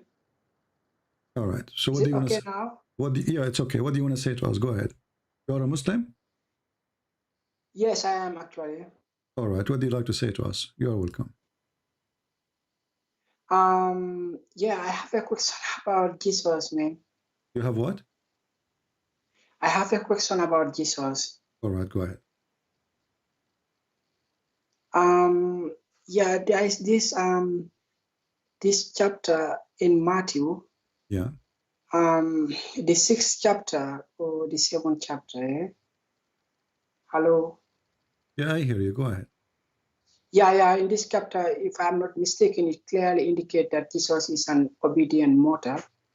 What? And God is the master. Jesus is just an obedient servant. Okay. He's an obedient servant. Okay. Yeah, and God is the master, and Lord as well. All right. So what? Where it says that Jesus is just a servant, he is not a master. Matthew says. No. Yeah, in Matthew, chapter 6 and 7. Yeah, because I'm having my 6. Quran. Okay, we're in chapter 6. It says that because obviously you are reading an article, right? You must read an article. No, yeah. I'm having my my Quran with me, and they indicated that in Matthew, verses 6 and 7. In the Quran, it says in Matthew, the Quran says that? Yeah, look, the Quran that I'm having, okay? Yeah. So it points out that in the There's Bible... nowhere in the Quran the name of Matthew is mentioned. What is that? No, you don't understand what I'm trying to say. So you said to me the Quran, you have a Quran, and the Quran says the following, right? But the Quran never mentioned the name of Matthew. No, I mean in the Bible, there is the book of Matthew, okay? But so I'm saying you are saying you saw that in the Quran you have. Because I'm having my own Quran, and in this Quran, so how you have your Quran, and your Quran mentioned Matthew. The Quran never mentioned Matthew. Can you tell me which verse in the Quran mentioned Matthew? No, bro, this is like a commentary in the Quran that I'm telling you, okay? Oh, the Quran, so it's not commentary in the Quran. Oh, okay, that's amazing. So the Quran commentary in Matthew 6, it says that? Yeah. So okay. I'm trying where it says that? Okay, where it says that in Matthew 6? It says Jesus is not God, he is just a servant. I think it's about these verses in the Bible or in Matthew where the devil is trying to tempt Jesus. You remember this? Okay, but that it says, but Satan, he said to him, if you are son of God, throw yourself, and then your father will send angels to save you. It says there he is son of God. Yeah, but how can the devil tell that to God? The devil is talking. Jesus did not do what the devil he wants. But the devil he speaks to your God too. The devil, he said to him, the devil in your religion, did he disobey even Allah? What? Did the devil disobey Allah? In Islam? Yeah. Is that a question? In Islam, you're trying to say that the devil disobeyed Allah. Yeah, of course. Yeah. Okay. Yeah, that is here true. Jesus, Shaitan is talking to him. He's trying to find out who is this person. Is he really the son of God? And he is trying. Because if he do what Shaitan he want, then this person is a human like everybody. If he could not make him, then he cannot be a human like everybody. So according to your religion, is Jesus a sinner? According to my religion, as far as I remember, no. Okay. No. So Shaitan, he failed. Okay. No. I will go with you. You just said something very important. I respect your honesty. According to your religion. No, according to my understanding, I mean, I might be wrong, but according to No, my friend, no problem. So, no, it is actually true. According to the Quran, Jesus is holy. Chapter 19, verse number 19. But we need to ask ourselves now a question: why Jesus is holy and Muhammad is not?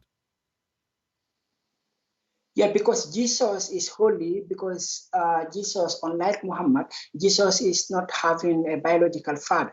Okay. So the reason, okay, I will go with you. This is very nice to say, actually, very smart. Jesus is holy because he don't have a father like us. Adam don't have a father too.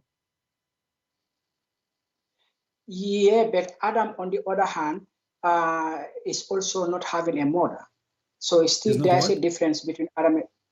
Adam is not having a biological mother. Jesus, we see, he used to have a biological mother who was Mary. Okay. So Jesus, he have a mother. Adam, he don't have father, neither he have mother. Shouldn't Adam be more holy then? Because he don't have a father, neither a mother.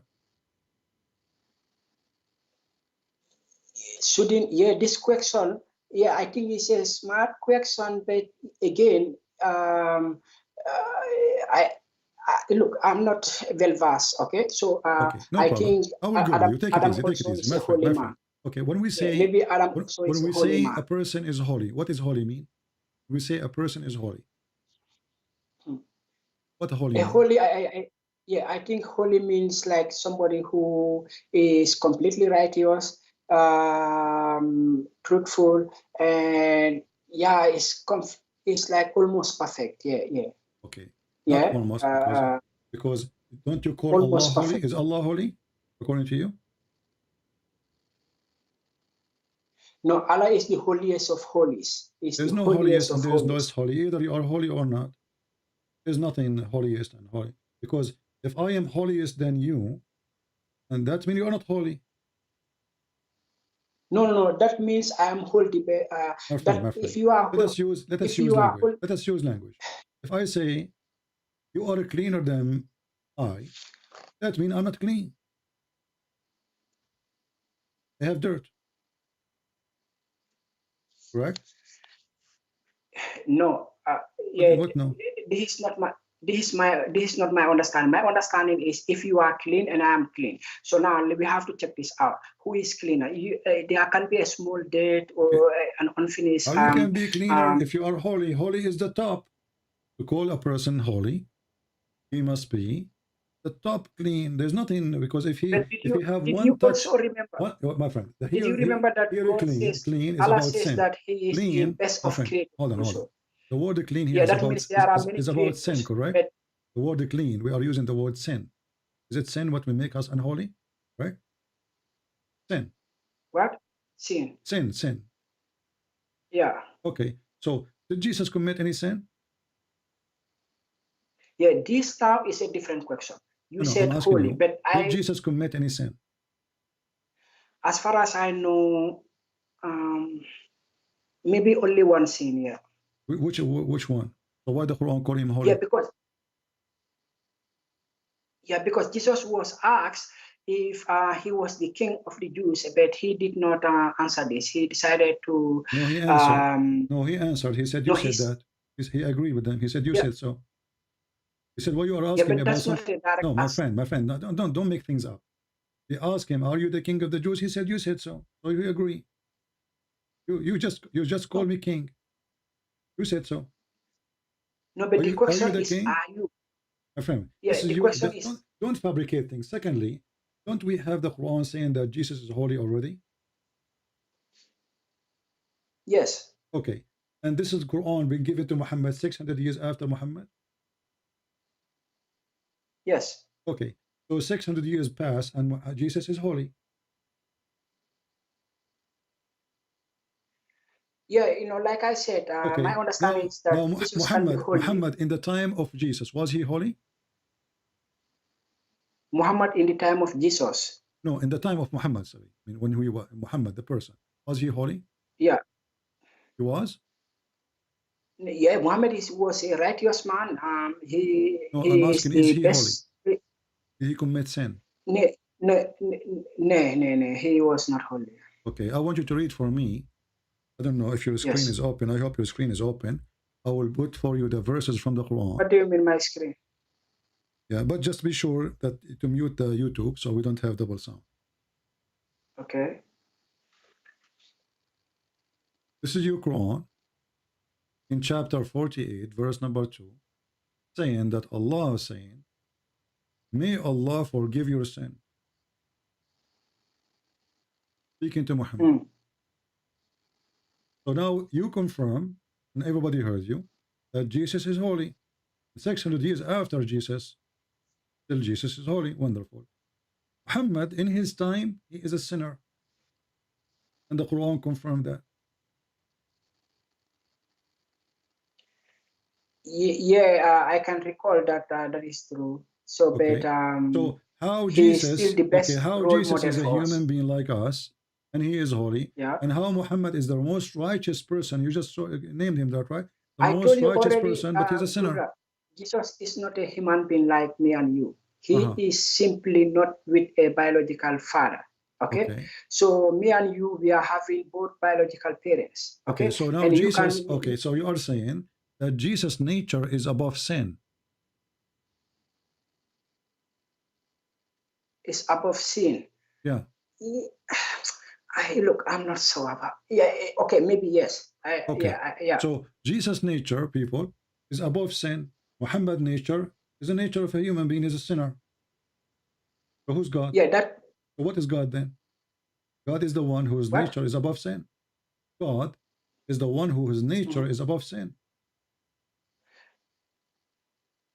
Yeah, but we look. Okay, we're talking about, like I told you in Matthew, there is this, there is My in friend, Matthew, there's nowhere exactly. in Matthew is saying what you are saying. That is not true. No. Jesus said, I am Okay. being sent by my Father. And then Jesus, he said to his disciple, I will wash your feet. But doesn't mean that he is like a servant, a slave. You know, he is being humble. He says, if you don't do what I'm doing, you don't belong to me. And Jesus is the one who said, I am from above, you are from below. And Jesus is the one who said, I am before Abraham, I am. So all of this is Jesus saying that before Abraham, I am. That's metaphorically. No, not metaphorically. They asked him about his age. He said, how Abraham, he saw your day. Abraham, he saw your day. He said, truly, truly, I say to you, before Abraham, I am. He said, how you are before Abraham and you are not even 50 years old. So this is not metaphorically. It's not up to you. The whole Bible speak about Jesus' existence. Have nothing to do with his birth. Everything was created by him and for him. By him created. So here now me and you, we came to an agreement that Jesus' nature is above sin. Muhammad's nature is sinner nature. Yeah, it's sinful, yeah. Let us stop here. Is Allah nature is above sin or he is a sinner too? You know, first of all, we don't know what is Allah's nature, okay? Or God's nature, because like we only know about as far as we are talking, we only know about Jesus and Muhammad. Jesus is having a mother but not a father. So therefore we have some clue about Jesus' nature. No problem. I'm asking you now. Let us focus on the topic, please. When I say the nature, I'm not talking about his skin, you know, his hands, how they look like. No. I'm talking about the nature of sin. Jesus is you are the one who said to me, Jesus' nature is above sin. Wonderful. Is Allah nature above sin? Yeah. I would like to agree that Allah's nature is above sin. But again, I don't know what is Allah's nature like. Is it okay? If I go to you now and I tell you, go and flirt with the wife of your son, is that a good thing to do? I don't have son. I don't have any I'm saying, son. let us say you have a son and he is married. You have a wife, huh? And then I say to you, go and flirt with her. Go to her house. Tell her that you want her in bed. No, I will. Is that evil from Satan or this is from Allah? You know, if Allah orders me to do that, then I suppose Allah is having a good reason why I should do that, because there's a good sin in Islam. Huh? There's a good sin in Islam. Yeah, there is a good sin. For example, you can lie. So you are saying to me now, if Allah told you to flirt with your own son's wife, Allah, he have a good reason for that. What is the good reason?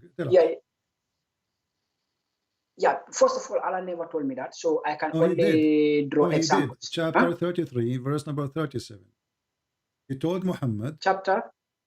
He told Muhammad, chapter 33, verse number 37. Allah, he told Muhammad that this woman is yours. So have fun. No, you said chapter what? 33, verse number 37. 37. 37. Please give me some moment, please. 37. 37. Come on.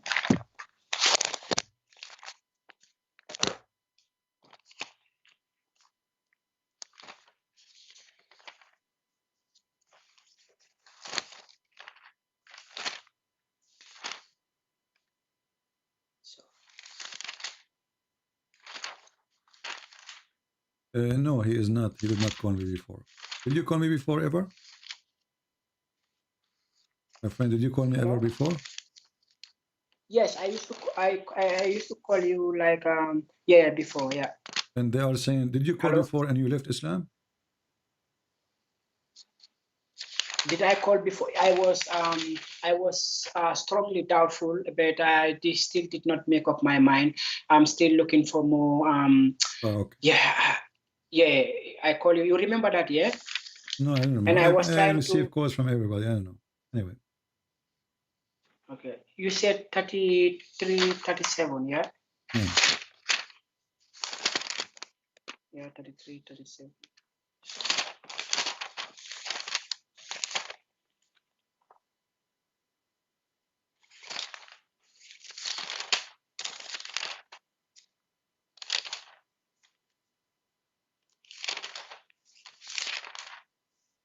My friend, you can look on the screen. There's no need for all this stuff to look for forever. Look on the screen. We have it Really there. find it. Okay, okay. Let me open it. Okay, right. I can see it. And remember when you said to him, Zayd bin Haritha, the freed slave of the Prophet, on whom Allah has bestowed grace by guiding him to Islam, and you, O Muhammad, to have done favor by promoting him. Keep your wife to yourself and fear Allah. Keep your wife and fear Allah. So Allah saying to Muhammad, why you are training the man, keep your wife, when I told you should take her? Why? So it says keep your wife and fear Allah. Why God want to encourage relationship between a married woman and a married man? And the married woman is married to the son. Is that ethical in Islam? Yeah, but this privilege is unique to Muhammad only. So this is a privilege so it's a privilege to be filthy? No, not necessarily. I think like the way what do you mean not necessarily? So now if you go to your son and you flirt with the wife and Allah told you this is a privilege to you, that will make you a good person. Like I said, Allah is having reason for whatever commandment that he. What is the reason? Muhammad, you have already many wives. What is the reason? Already have many wives. Is he single? Is Muhammad, he cannot find a wife? And the woman she is married already. No, not. The woman Muhammad she is can married have any already. wife. Listen. Muhammad here, he broke the commands of God. When God, he gave Moses, he gave him command. And the command says, don't wish what is not yours. Don't look at the women is not yours. Don't take the money. Don't steal the money is not yours. So Muhammad is breaking the command of God. And his God cannot be the God of Moses. Okay, but you did hide in yourself what Allah has already made known to you, that he will give her to you, that which Allah will make manifest. You did fear the people. So here, what I can see so far is that Muhammad is given this privilege, that hold on, that how you call fornication a privilege?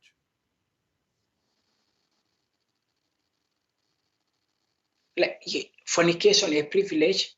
Yeah. What do you mean fornication? Like Muhammad is going to marry this is a married woman. Any relationship with married women is a fornication. No, but remember, this lady was divorced also before Muhammad can get. What before? The woman is married. The woman is married. Why does God is encouraging relationship with married women? And what kind of a prophet he go to the house of his own son when the husband is not there, and he flirt with the women? Didn't his God say to him the opposite? She says, "Shame on you." As an example, we have a story in the Old Testament where a prophet of God, he committed sin by taking the wife of somebody else. Did not sleep with her until the husband died, but he sent him to war to die, evil. God condemned his action. Here the God of Islam is blessing him, saying to him, why you are hiding what Allah told you? He's encouraging him to have relationship with married women, and you say to me this is a privilege. Yeah, I think this privilege is reserved only to Muhammad. That's why you will not see anybody doing this again. Although so what we learn from you now that Muhammad, he have a privilege to be perverted. To be what? Perverted. No, I will not say perverted, because you can say So this if is the I go only to your time house, that, if I go to your house and I see your wife, and your wife, she is beautiful, with my respect to your wife, I'm not making fun of you, and I see your wife and I want to sleep with her, that does not make me a bad person for you. That make me, I'm a person of a privilege. let me give you an example. No, don't give me an example. I can just take, give you one. I just gave you one. I go to your house when you are not there. And I say to your wife, you are beautiful, I like you. And we go to bed. Yes. Your answer is, this is good.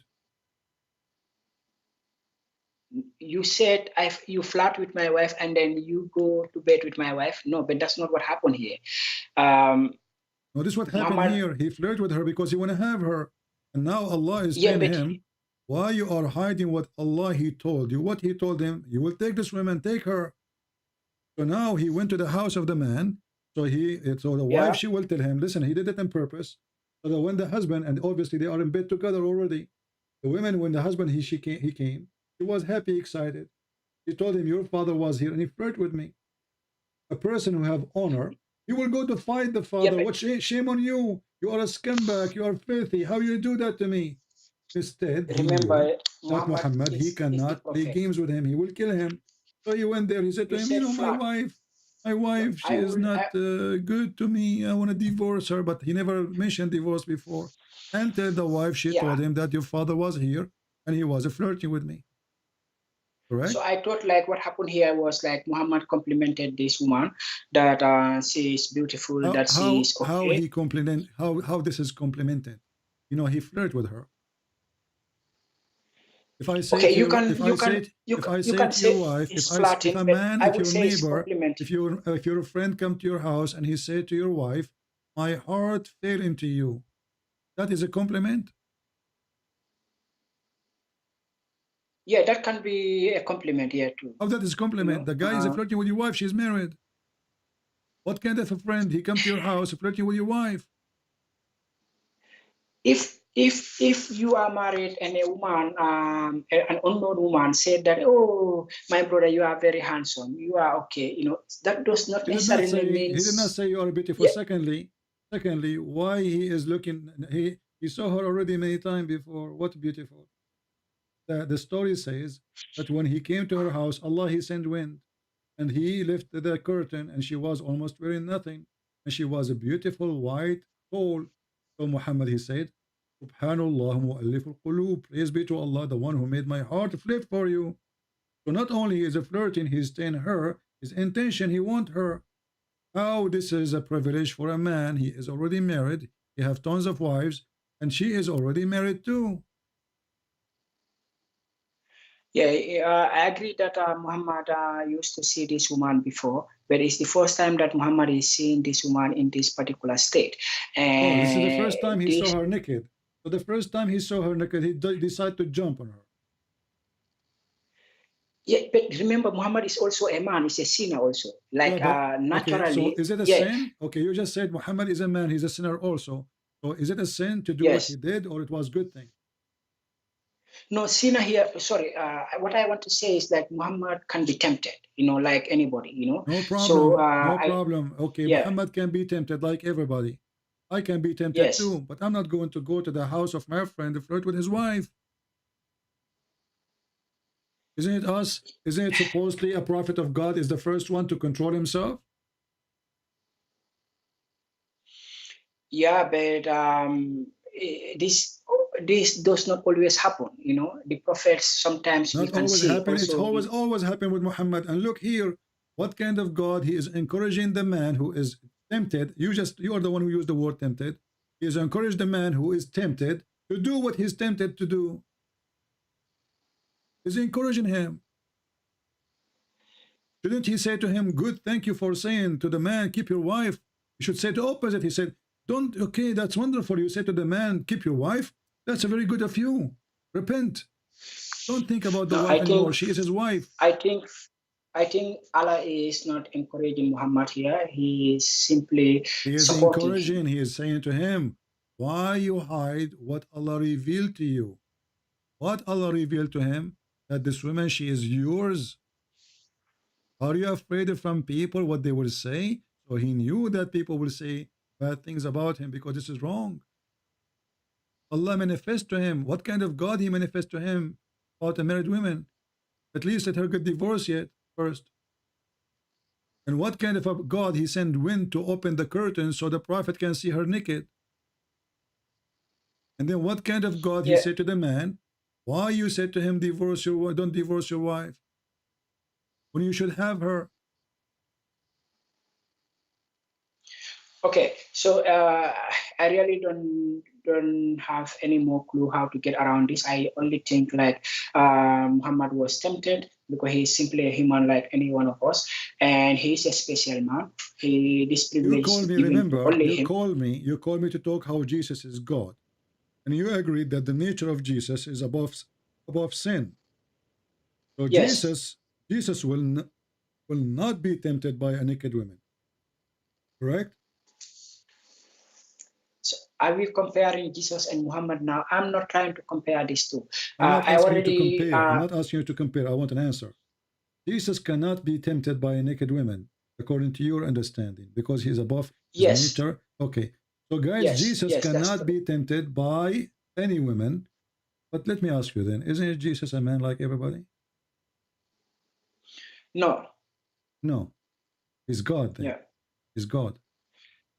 He's not, no, I can't say he's God like at this moment. Any man exists in this earth, hold on. Any man exists in this earth, including me and you, can be tempted. If you say no, you are lying. Yes, I already. So we agree that all men. We agree that all men in this earth, all men, no exception, can be tempted, and they got tempted. But Jesus, nobody can tempt Jesus. Nobody. Satan, he tried, he failed. So what makes Jesus above is holiness, and what makes him above, that he is from above, not from below. And Muhammad is just a bad person, hijacking the business of a prophethood. He is no prophet. He is making Quran just to serve his private part. Yeah, I call to understand very well what Matthew is saying. Matthew 4:10, for example. Okay, Matthew 4:10. You know, thou shalt worship the Lord thy God, and him only shall you serve. So you are well versed. Okay. What is my understanding is that you are well versed. Okay. You are familiar with this. I have what? I'm saying that you are well versed, that you are familiar with the text. Right? I don't understand. You are very. Somebody can tell me what he's saying. You are very what? No, I said you are well versed. You are well versed. You read extensively. Well versed. Okay? Well versed. Yeah. Okay. Yes. So Matthew 4:10 is saying that you shall worship the Lord thy God, and him only shall you serve. So I don't get the context. I only see this verse. Okay. So who is speaking here in your context? Is it Jesus who is speaking here, or is Yahweh who is speaking? Jesus speak to Satan. So Jesus is telling Satan that you should worship your Lord? No, he is quoting for him. He's quoting for him what the command of God is, that the only one you worship is God. So here, the Satan is asking, well, you know what? I will give you this, I will give you that, I promise you this. And then Jesus answering him, refuting him, that the true righteous person is the one who only do such a thing only to God, no one else. So you are no one. I am the one who people will bow down for him. And then the devil, he continue speaking and saying, well, you know what, if you throw yourself from the top of the mountain, well, the angels will, will come and don't worry about you, about what will happen. And then Jesus said to him, it says, don't like try your Lord. You're trying me. Trying me, I am your Lord, you are trying me. So Jesus here is confirming in every statement that he is the Lord God, and you cannot tempt God. And that's why Jesus in verse number 7 said to him, it's written again, thou shalt not tempt the Lord thy God. So Satan is trying to tempt Jesus. And Jesus saying to him, it's written that you shall not try. Don't even try. It doesn't work with me. And you agreed that Satan, he could not do anything. Satan, he tried. When the translation in the Bible says it tempt, it's an act. It's an act of temptation, but it failed. Jesus wasn't not that tempted. So I can try to tempt you. I can say to you, if you believe in me, I will give you women. And then you say to me, like what Allah do. Allah, he promised us women with big breasts. He's trying to tempt me and you and everybody. For me, I'm not tempted by this. I laugh at it. Okay, so I get what you are. So it is this Matthew 4:10 is a situation between Jesus and the devil only. So I was thinking, okay, this is like a general statement to everybody. Okay. My friend. When you read, it's difficult. It's difficult. No, it's not difficult. No, it's not difficult. Not difficult. When you read the story from the beginning, so you will not misunderstood. Maybe you are just reading. No, my Quran here is in my Quran here. There's no Quran. First of all, there's no Quran mentioning Matthew. That is a stupid author adding things there. Secondly, the Quran you have, even the Muslims who they are writing the Quran for, you can't understand. How they can understand our Bible? I mean, they can't even explain their own book. And now suddenly they became expert in our book. I think you don't understand what I'm trying to get at. What I understand. You are reading a book, you call it Quran. But the truth is, this is not Quran. Because nowhere in the Quran, it's mentioned the book of Matthew. No, this is only a quotation from the Bible. Exactly. So this is an idiot. This is an idiot. He is putting things there have nothing to do with the Quran. As an example, you said to me you saw that in the Quran. What chapter, what verse? No, that's why I repeatedly said this is a quotation from my friend, I'm asking you, from whoever. The quotation, you found it in which verse in the Quran, according to the book you have? No, this is pages before you start having the first surah or the first ayah in the Quran. It's what surah? What surah is the one he is trying to insert those things in? No, he's not definitely doing that. He's not. Why is quoting those things? What is the purpose of quoting them? Okay, I tell you, it says here, Jesus and Muhammad, peace be upon them, in the Bible and the Quran, biblical evidence of Jesus being a servant of God and having no share in divinity. Okay, so having no share. This commentator is saying that Jesus is having no share in the divinity. Okay, and also there is, but Jesus is having no share in divinity. No say, no say, no share. S-H-A-R-E. Like my accent is very bad. Maybe that's why you are understanding. Like, so he is saying that Jesus is not divine, right? Yeah, Jesus is not related to any divinity. It's not divine. Yes, simply. No, but okay, but this idiot, he just got himself busted. Why? Because he tried to teach you something. This idiot who wrote the book is an idiot. Because he's trying to teach you something. And you are the one who said to me that Jesus is above the nature of all mankind. Can you repeat that, please? You said to me that the nature of Jesus is above the nature of all mankind. He's not like anyone, correct? Yes, yes. That means divine, because the nature of mankind is the nature of mankind, and anything else can be called holy. It must be divine. So the nature of mankind is a sinner. The nature of Jesus is not a sinner. The nature of the angels are the angels themselves. They can commit sin. Even in our Bible, angel himself, he commits sin. He was thrown out of the mercy of God.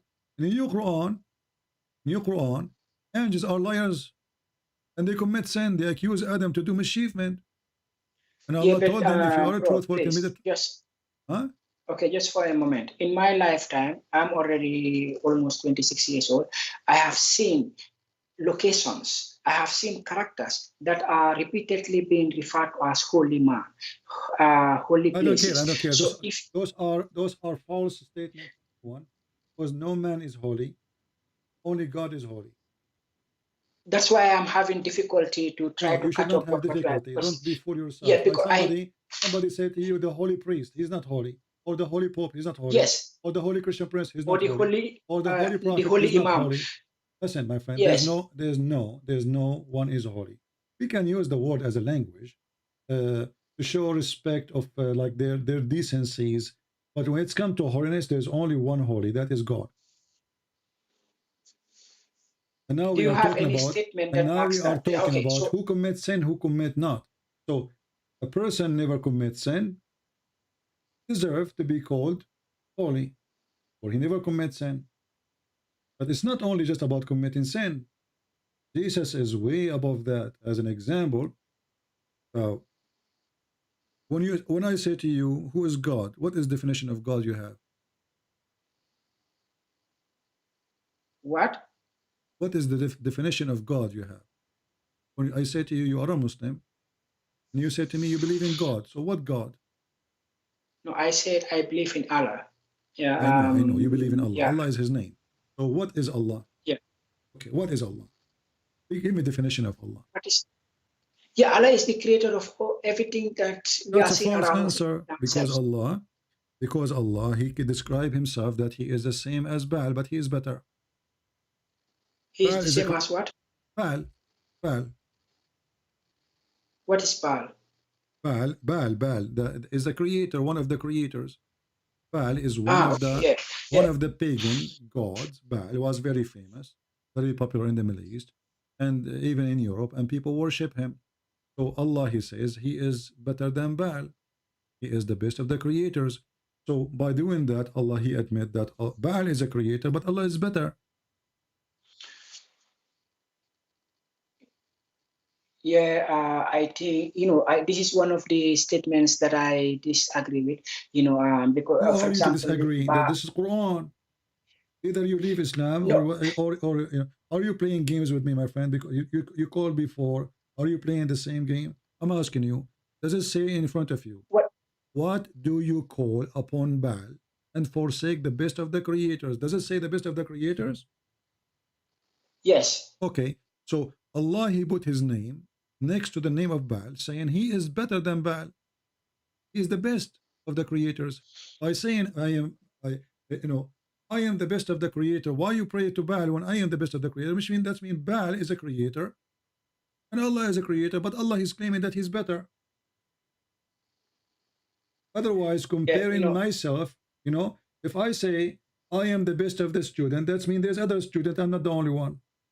Do you agree? Yeah, I understand that. I understand your point. So Allah is the best of the creators, but there's no other creators, or there's other creators? Based on this statement, there is multiple creators, and Allah is the best of all of them. So how, when I asked you who is Allah, you said to me He is the only creator? No, I said Allah is the creator of everything around us, including ourselves. That's what I said. He didn't. Hold on. He said that I am the best of the creators. So the creator of Baal is where? Where is Baal? I told you a moment ago that this is one of the verses that I disagree with. So you can say who I am. So you don't agree with the Quran now, so you have to leave Islam then. Either you agree with it or you don't agree. If you don't agree, this means you leave Islam.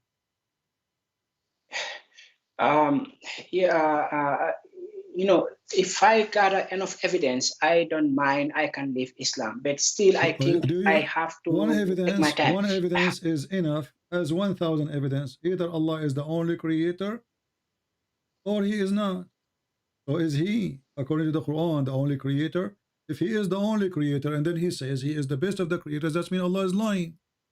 Because I should but you remember also when the Quran was being compiled, there is still many part of the Quran that was not added, or that was somehow. Then you should agree that the Quran cannot be from God, because simply Allah, He said, "Inna alayna jam'ahu." No, did you remember this point? Because hold on, no. Allah, He said in the Quran, "Inna alayna jam'ahu wa Qur'anahu." It is on us to collect it and to preserve it, and to keep it. So did Allah collect the Quran, preserve it? According to you, no. According to Allah, He will preserve the Quran. According to you, He did not. The preservation of the Quran, as you said, I have trouble agreeing with that 100%. Yeah. Okay. I'm still in it. Okay. So Allah, He could not preserve the Quran, could not collect the Quran. And actually, the one who collected the Quran is Uthman ibn Affan, not Allah. This is again proving that Muhammad is a fraud. But now as long you are saying you don't agree with this verse, you don't agree with that verse, well, the one who made the verse is who? The one who revealed the verse is Allah, I believe, still through the Archangel Gabriel. So how Allah he makes such a but mistake? now, Why you don't what? agree with Allah then? Allah is the one who revealed this No, verse. come on. Human beings were involved. You already know better than me. Human beings were involved, and the compilation and a lot of stuff happened here. You know, So, combination of stuff. what do you mean?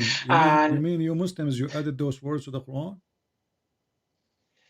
Yeah, Muslims are also human beings. They can be flawed. They can make errors. They can be having selfish interests. Muslims, we are all human beings at the end of the day. You know, so we are not above.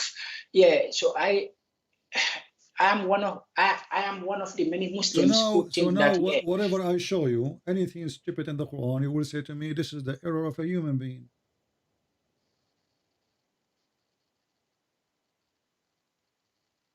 Whatever is, no, I will not do that. Yeah, I will not anything I show you now, you will say to me, well, I don't agree with it. This is obviously error of a human being. This is somebody added there. So why you are calling me, my friend? Why you call yourself a Muslim? Why you call yourself a Muslim if there's no book left to follow? How you follow the book which you cannot trust? You are saying to me that those verses is added by Muslims. So how you follow this book if you don't trust the book? Yeah, I follow this book simply because there are many other wisdom, other what? that touch my heart. Yeah, there are many wisdom passages. Wisdom? That Okay, touch my heart, give me an example. Give me an example of the wisdom. Because there's many wisdom. Give me the wisdom. Give me the best wisdom you have in the Quran. Yeah, come on, bro. There are many wisdoms in the Give Quran. me one. For example, give me the best one. Huh? Give me the best one. Yeah, for example, the Quran says that if you will kill one man, it's like you kill the whole mankind. You remember this? So why the Quran says kill them wherever you find them? Yeah, but this is a war situation also. This is a conflict situation. This is a situation. So a second ago, non-killing is wisdom. A second after, killing is wisdom. We were talking, my friend, hold on. First of all, the verses you are quoting for me, Muhammad was quoting the Torah. This is not Allah. No, what I'm telling you, he was quoting the Torah. It says, even in there it says, for this reason it was prescribed for the children of Israel that whoever slay a soul, unless, like for not justice reason, he is as the same as someone who's in slaughter everybody. And this is in the 10th commandment. Don't kill. So Muhammad is quoting the Jews. This is not Islam. The verse after it, Muhammad, he says, kill everybody. Those who they are against Allah, wage war on Allah, not wage war by taking sword. Now, right now, the punishment for me for speaking against Muhammad is death. This is waging war in Islam. So the punishment of those who wage war against Allah and His apostle and strive, make mischievement in the land, is what? They will be murdered. It's even there in Quran it says they should be murdered. Do you see it? It says they should be murdered, or they should be crucified, or we should cut their hands. So how the one who kill a human being for no crime he commit, was I did not commit a crime. This is what the verse is saying. If I did not kill anyone, I should not be killed. If I did not kill specifically, I should not be killed. The verse after it says, the one who is against the prophet, kill him and cut his hands and put him in the cross. But you can see verse 33 is saying that those who wage war against Allah and His apostle and strive to make mischief in the land. So this is specifically isolating this group of people who are waging war against Allah and His apostle. And also, so you agree? You support killing me? No, I will not do that. I will not. I don't support me killing. It's not up to I will you. not kill. I am according to your verse. According to your verse, now I'm causing mischievement in the land. No, you are not causing mischievement. I think hold on, just to show you that you are a hypocrite person. Isn't it the Quran chapter 9 verse number 9 speaking about talking about killing the Christians and the Jews just because they don't believe in Islam? No, this verse 33, I can see that it says waging Don't tell war me history. against Allah. The verse in front of you, it says, fight those who don't believe in Allah, nor the last day. It doesn't say those who fight you. It says fight against those who believe in Allah. Who fight against those who believe not in Allah. So number one reason, what? They believe not in Allah. Number one reason, number two reason, no the last day. Or third reason, they don't forbid what Muhammad forbid, which means they don't follow Islam. Number four reason, those who don't acknowledge the truth, religion of truth, which means they refuse Islam. From the people of the book, and this, so all the crime they did, they refuse Islam, and now we have to kill them. So how you say to me the Quran, the wisdom says if you killed one man, as if he killed all mankind, and now you want to kill anyone just because you don't accept Muhammad to be a prophet? Yeah, but you can also see that there is this verse that says that if you kill one man, you kill the whole mankind. How that so work, now my friend? Muhammad, all what he did, he justified the killing now. That if you kill one man, if you read the verse, by the way, this is about killing a Muslim. If you kill a Muslim, as if you killed mankind, but if you kill all the Hindus, it's okay. If you kill all the Christians, okay. You want me to show you the interpretation for the verse? Yes, please. Okay, let us go and see the verse. If you kill a Muslim, and now if this is what it says, what you would do? Are you going to leave Islam? Or say yes, please, just to, you know, playing games? Like I said, I think this religion is too old and too deep. Yeah, too deep. Yeah, I can tell how too deep it is. Yeah. So guys, this religion is too deep. Okay, too deep. It says the sperm coming from the backbone. And too deep, it says that the prophet he can flirt with his. It's too deep. Hold on. And too deep that the prophet he have a privilege. He can flirt with the wife of his son. Very deep. Now read with me. Which book of interpretation you like to read from? Which one is your favorite? I think Ibn Kathir. Ibn Kathir. Let us go to Ibn Kathir. Okay, let us go to Ibn Kathir. Here we go. We want to make you happy. Ibn Kathir.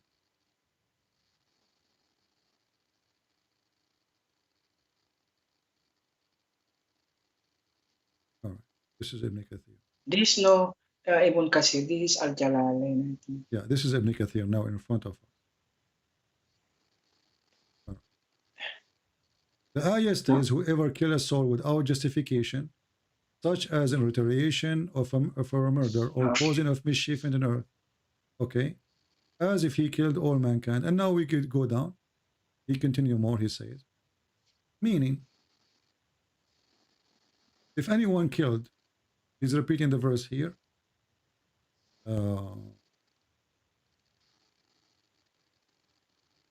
Let's see where. Enter Uthman, okay. Do you also know that my friend, the hold other... on. Okay, hold on.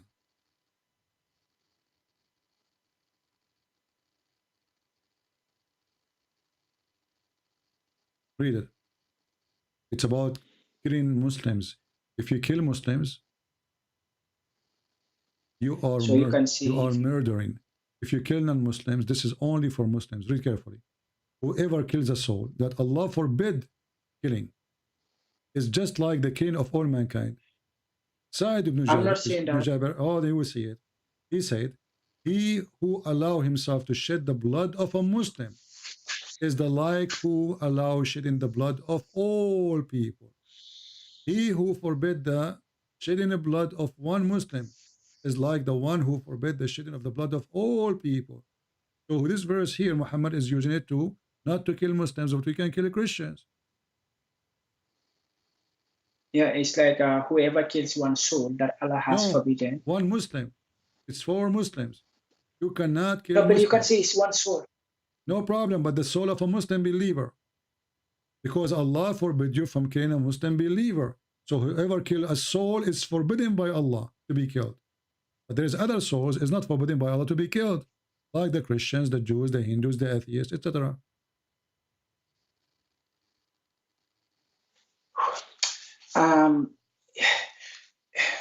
Yeah, it's definitely too complicated. Okay, it's definitely okay. Take care. You are just playing games.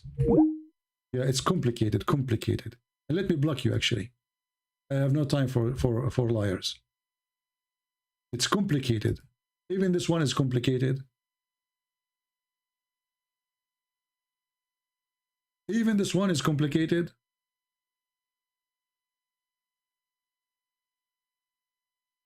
There is wisdom in the Quran. What is the wisdom? The sperm coming from the backbone of the man, and a sperm coming from the ribs of the women. And if you go to your wife, son, you're the son of your wife of your son, flirt with her. This is wisdom. This is wisdom, brother. Only Allah can come with such a wisdom.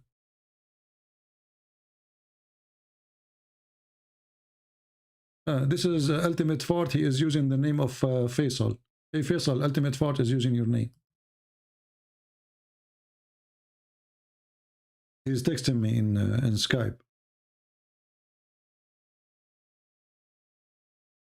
Welcome to Nigeria.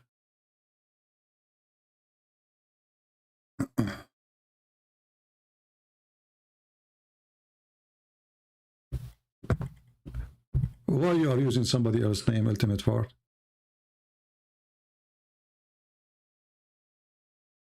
Ultimate Fart.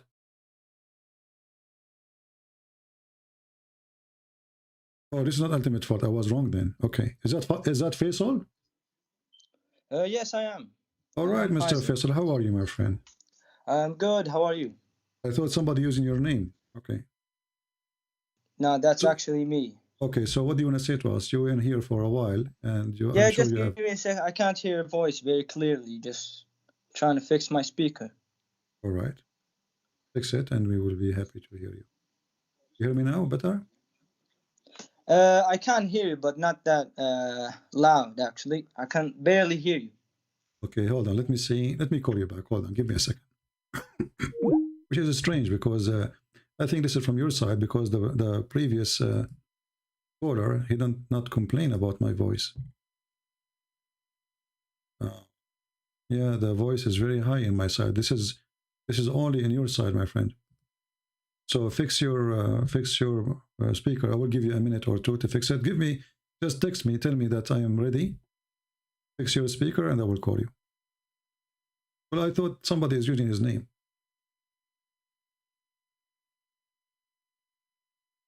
Call you now? Okay.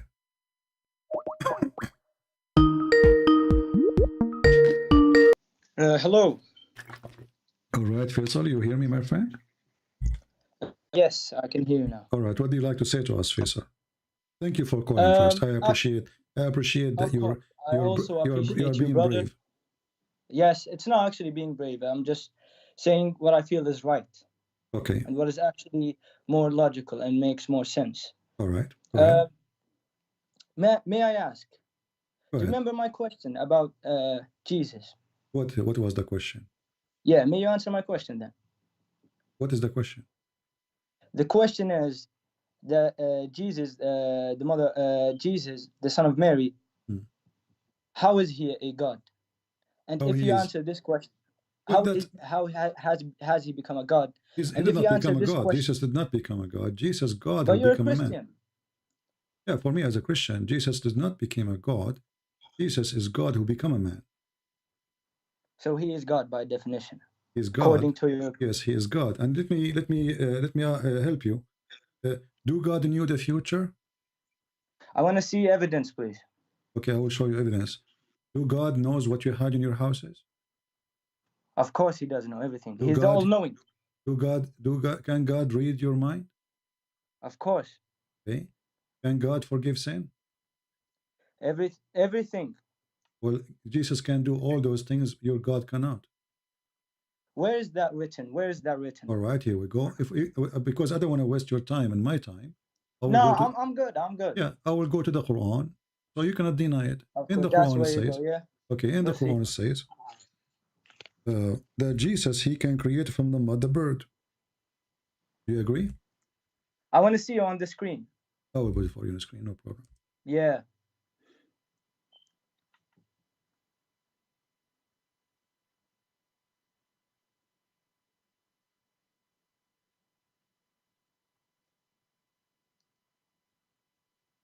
chapter 349 and chapter 5110.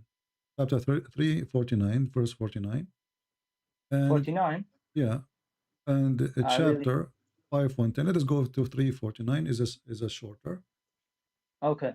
So here the verse confirm the following, that Jesus, he can create from the mud a bird, and he can breathe into it. Of course he can. Let me tell you this. Okay. There are many prophets, right? Okay. Each prophet has his own miracle. God gives him miracles, such as Jesus. Muhammad had many miracles. Can Muhammad breathe into the mud and make it make the living bird? But why does he have to do that? No, Jesus' name is Al-Masih. Al-Masih ibn Maryam. My friend, you speak Arabic. That's wonderful. I'm asking you. Of course I can. If there's any other person, he can create from the mud a living creature beside Jesus. Allah. Allah. So now, guys, we have two. We have Allah and we have Jesus. Brother, do you agree on that? Brother, I'm not that dumb. Listen carefully. Allah gives his messengers miracles, and one of Jesus' miracles happened to be giving life to a bird, and also healing some human beings. You just said that the one who gives life to the bird is Jesus. Bro, come on, don't play these games. Do you think I'm stupid? You're not stupid. You are smart. Did I use the word stupid? Because you are smart. Because you are smart. Hold on. Because you are smart. I'm trying to learn from you. I'm asking you. Who is the one who gave life to the bird? Is it Allah or Jesus? Allah. You speak Arabic. It says فَأَنْفُخُ فِيهِ. أنفخ فيه, yes. Okay, who is the one who breathed in the bird? Bro, okay, let me ask you this. Don't, please, hold on. See, you're in the corner. Who is the one who breathed? Who is the one who breathed into the mud and give it life? Is it Allah or Jesus? According to Allah's words, yes, Jesus. He gave him the so guys, Isa ibn Maryam. He gave him the miracle. He gave him the miracle. Okay, no problem. But the one who breathed, is Jesus, and you agree, correct? He's Isa, not Jesus. Okay, Isa, no problem, not Jesus. You agree. So, but don't you Muslim, you claim that this is Jesus? Sorry? Don't you Muslim claim that this is Jesus? You call him Jesus, but his real name is Isa ibn Maryam. His real name. Okay. So listen. Of course, everyone knows that. Okay. So the one who breathed is Jesus. You agreed, correct? Yeah, as a miracle. So from inside Jesus, life comes. Oh my God. How would people follow him if he doesn't have miracles? From inside, my friend, hold on. Let me talk, Faisal. Bro, that logically makes sense. So from inside the breath of Jesus, from the power of the breath of Jesus, there's life is created. Do you agree? Yeah. Okay. Can Allah do the same? Of course he can. He created everything. Prove it. What do you mean prove it? Well, now we have a clear proof that Jesus can do that. It is your time to tell me how Allah can do what Jesus can do. Allah cannot do. Prove it. Go ahead. وَيَخْلُقُ مَا لَا تَعْلَمُونَ. This is a statement mean nothing. Allah, he create what you do not. What do you mean? It's under Qur'an. I want you to prove to me that Allah can create anything. Can you prove to me that Allah can? I'm telling you now. No. وَيَخْلُقُ مَا لَا تَعْلَمُونَ. No.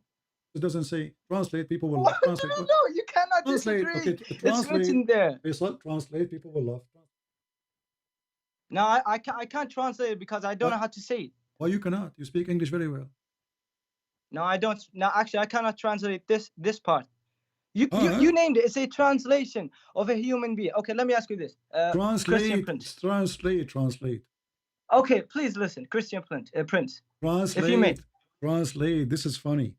Because you don't want to translate. What do you mean this is funny? So why you don't translate it? It's very simple sentence. 3 words. Okay, give me 1 second. I'll try and translate. I'm actually English is my second I will help you. By the way. You quote for me chapter 16, verse number 8, proving Allah to be a false God. Look at this. Allah, he created horses and mules. Did Allah created the mules? There's a kind it's called the mules? What do you mean? Where is it? This is the verse you are quoting for me. You do not know what you are quoting, right? You remember a verse, but you don't remember. So there's a delay, I swear. There's a delay. Chapter 16, verse number 8, it says, and Allah is the one who made the horses and mule. There's no creation is created as a mule. Okay. Mule is a sex between donkey and a horse. I know. Okay. But according to the Quran, Allah created a creature by itself. It's called a mule. Okay. I agree with you, because as I've said from before, my knowledge of the Islam is limited. Faisal, hold on. Listen. You don't respect no knowledge. Is that what you? Is that how God? So how this God can be? You don't creator respect others. If you do not know that mule is not created as a mule. There's no kind of animals called the mule by creation. This is because of the sex between a donkey and a horse. I don't want to insult anything. Listen, okay, let me tell you this. What is the definition of God? The word God. Don't change the topic. You answer. I just showed you that Jesus. I just showed you that Jesus can breathe into the mud and he make it a living bird. So right now, as we speak, there's birds flying in the sky made by Jesus. Your God, Allah, he think he created the mule. Beautiful. That was a miracle. How is it a miracle? How this is a miracle? God did not create a mule. Oh my God, he's talking over me. God did not create a mule. God created horse, yes. My God, can you hear me? Okay, I understand you and I admire what you said, but can you listen to me? I'm listening. Okay. Musa alayhi salam. Moses. Do you know him by any chance? No, I do not know him. Have you read about him? No. Are you playing games with me or no? I'm taking this seriously. When you say Musas, you speak about different person. In Muslims, you have a Musas who went to find the fountain of youth. Is that the same Musas you are talking about? Which Musas you are talking about? This is the problem. You know what's the problem? Is that you don't believe what I'm saying because it's not on the Bible. Okay, let me ask you this. No, it's not because in the Bible. It's because in the Quran they have different. You are the one who said to me his name is Isa and not Jesus, correct? So you have different person. You Muslims, you are Islam is no, it's his name. It's his. Come on, bro. It's his name. No, my friend. Isa is the son of Maryam, which is the sister of Aaron, which is the daughter of Imran. Isn't it the Quran says? Isn't it the Quran says? Because your prophet is a false prophet. He said that Mary is a sister of Aaron. Why are you talking to a guy who has nothing to do with this? Like, why are you insulting aren't you a Muslim person who? And this is why you are calling me. What kind of God? No, I do not know. What kind of God he think that Isa, which is Isa, is the same Jesus, which is the son of Maryam. This is different Maryam. Maryam, the sister of Aaron, is not Maryam, the sister, the mother of Jesus. And your God, he think that Maryam, she is the daughter of Imran, but Imran is the father of Aaron and the father of Moses. Maryam is Mary. Maryam is Mary. Maryam, the name in Arabic is because Maryam. you changed it. No, we don't change it. We go with Maryam, no problem. We don't say this is the name in English, Maryam. But your prophet, because he is a false prophet, he thought that Maryam, the mother of Jesus, is the same Maryam, the sister of Aaron. And this is why we have a chapter in the Quran called the chapter of Ali Imran. It is true that your Quran claims that Mary's father, Maryam, father is Imran. Where? Show me. Are you sure you are a Muslim? Of course I am. Okay, so how you are saying to me, show me, you never heard this before? Yeah, I don't want to say what's Here we go. Chapter 3, verse number 35. And Yo, Christian Prince, can you let me speak? The wife of Imran, the wife of Imran. Why are you talking over me? Can you let me speak? Friend, you said to me, show me. You're not letting me speak. You just said to me, show me. I'm You're showing you. You're not letting me say a chapter word. 3. You're not letting me. Chapter 3. Why are you talking? Let me speak. You said to me, show me. You said to me, show me. I'm showing you. Your prophet I didn't do say not it now. know even bro, Jesus belonged to what who. The hell? Go ahead. This guy. Let me speak. Yo, Christian Prince. Aren't you supposed to represent Christianity? No, I'm not representing anybody. Christianity does not need me to present Christianity. So you believe in Jesus, but you're not Christian. No, Jesus, he is the one who presents Christianity, no one. Oh my God, this guy.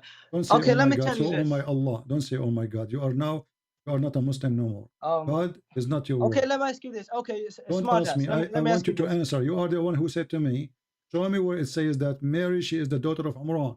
Imran is the father of Moses. Mary is not the daughter of Imran. Bro, I just answered what kind you, of a prophet? You're not listening. You do not know who is even I Mary. just said it. Okay, Christian Prince, let me ask you this. Are you with me? No, I'm not. Come on, I'm not joking around. Let me ask you this. With you. Because, the Bible, because Muhammad, was it he says, corrupted? Was what? it? The Bible, was it corrupted by men? Oh, you believe the Bible is corrupted? Yeah, of course. Well, I'm asking you this question now. What I'm saying, my answer is irrelevant to yours. Was the Bible corrupted? Yes or no? That's a wonderful statement, my friend. The Quran says the Bible never be corrupted. Are you accusing Muhammad to be a fraud? How many verses are there in the Bible? Are you accusing Muhammad to be a fraud? Oh my God! Well, Don't how say, many oh my verses God, are there so in the, oh my in the Allah. Bible? Of course, Okay. because the original Bible was corrupted. Therefore, Abdul, and there so are four how the different Quran, Bibles, so how and the the authors Quran, are unknown. so how the Quran, the verse in the front of you says, confirm what is with them. How it's confirmed what is with us, and then it is corrupted. So okay, Christian Prince, you're saying that there's corruptions in the my Quran. friend, answer the question. Yeah. You just say that you the say Bible there's is corrupted. So no? how the Quran confirmed the book which is with us? Yeah, no, not this book. There's an original. The original Bible read came carefully. at the time of the Prophet. Muhammad, he came Yeah, 600 it came years at the time after. of the Prophet. Muhammad, Jesus. he came 600 years after Jesus. 600 years. They all have the same message. No, it have which the is same Islam. because this is 600 the meaning years of after Islam Jesus. is peace, Listen, not Islam that you mean. Listen, in the time of Muhammad, did the Christian claim that Jesus is God? In the time, of course, there were Christians, of course. Guys, that's of course, why Muhammad was sent to complete the message. Okay, hold on. So the Christian in the time of Muhammad, they believe that Jesus is God, and your Quran saying in the time of the Christian at that time, the Quran confirmed their book. Read it. No, what you're trying to say is that there are people who believe that Jesus is God in the time of Muhammad, right? Not people believe in the Jesus. All the Christians believe in Jesus as God, and the Quran confirmed that. Yeah, by people I mean okay. all humanity. So how the Quran confirmed the book with those people who they believe that Jesus is God? Yeah, you're saying I'm just trying to understand. You're saying that at the time of Muhammad, there were Christians, right? Of course they were. That's why Allah sent Muhammad to complete the message. That's why Muhammad is the last topic now. You said that the Bible is corrupted. Topics? You said the Bible is corrupted. You said the Bible is corrupted, correct? I said it is corrupted, actually. Okay. And so the how the Quran, unknown. So how the Quran saying I believe, I confirm the book is with them. The original Bible, my brother. But this is what was with them. This is in the time of Muhammad. So the Christian, they have the original Bible. Because it was corrupted. Four different Bibles was corrupted. The author is unknown. Unknown. No, we know That's why Muhammad came. It is you who do not know. Was the Quran hold on. 1400 You are saying unknown. You see, you are trying to run away from the topic. You're trying to run away from the topic. Hold on. Let me ask you. The Quran today you are reciting, where we can find it? Sorry, I couldn't hear you. The Quran today you are reciting, where we can find that Quran? What do you mean? Quran, this Quran in front of us. Where we can find there's one Quran. There's no other versions No, you are lying. You're lying. Your prophet he received. What do you mean you're lying? Your prophet he received 7 Quran. Who told you that? He told me. Bro, are you just fucking around or talking? Don't use bad language. I will hang up on you. Read it. Your prophet told me. Here we go. I'm sorry. I'm a sinner. Okay, the Quran. I did some sins. Allah he sent the Quran, 7 Quran, and Muhammad he asked for 7 because the Muslims, according to him, they are stupid. 1 Quran, they cannot handle it, so he asked for 7. They can't understand 1 Quran, so he wanted 7 Quran because Muslims are stupid, and the proof in front of you. Read it. So now you're being racist towards Muslims. Is that how Christianity represents? Is a Muslim a race or religion? Wow. Is a Muslim a race? You're saying Muslims. Okay, Muslims. Bro, you're Arabic. I know you understand me, bro. Don't be. Friend, I understand. I know you understand me. You are the one who said that Christians are najis, filthy, kuffar. Where is it? Animals in the Quran. In the Quran. Show me the proof then. Where in Arabic and in English for the viewers. You see, you jump like a monkey from a place to place. Even monkeys are Muslims in Islam. Of course, you're a nice racist. Continue on that work. Okay, yeah? so are you saying now? Jesus. Are you saying that monkeys are not Muslims? Monkeys are animals, brother. What are you talking about? Okay, here we go. This is the hadith about a monkey. She committed adultery, and the Muslim monkeys they stone her. Read it. Where? Here we go in front of you. No. I want to see it in Arabic. I want to see it in the original. What do you mean? Yeah, I'm going to show you in Arabic. Okay, you want to see it in Arabic? Of course. Okay. Here we go. Here we go. This is in Arabic. Read it and translate. Wait, there's a delay. Wait, it's showing me something. Wait. It's in front of you. Yeah. No, it's showing me the English one. Okay, it's going to come to you in Arabic. I want you to read and translate to everybody. By the way, Christy Prince, I respect you. Don't get me wrong. It's okay. Read for us. Read for us. Save your respect. Let me just see. Where is it? I swear I can't see. I'm just seeing the English. Oh, your screen is too small. It's shrunk. No, it's big now. I can. Yeah, now I can see. This one, حدثنا نعيم. Yes, read it in Arabic and translate. Go ahead.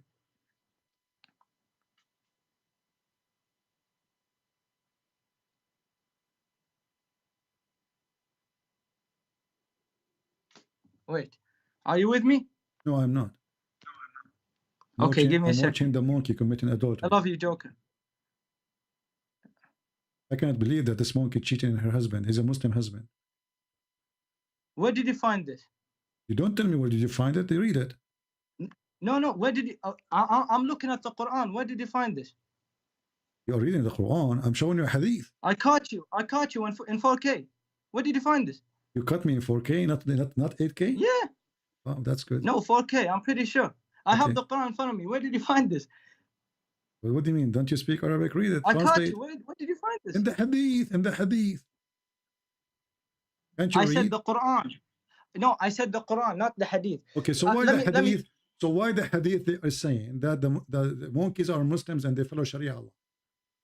Can I see who said this hadith? Yeah, it's in front of you. Are you blind? You just read it already. No.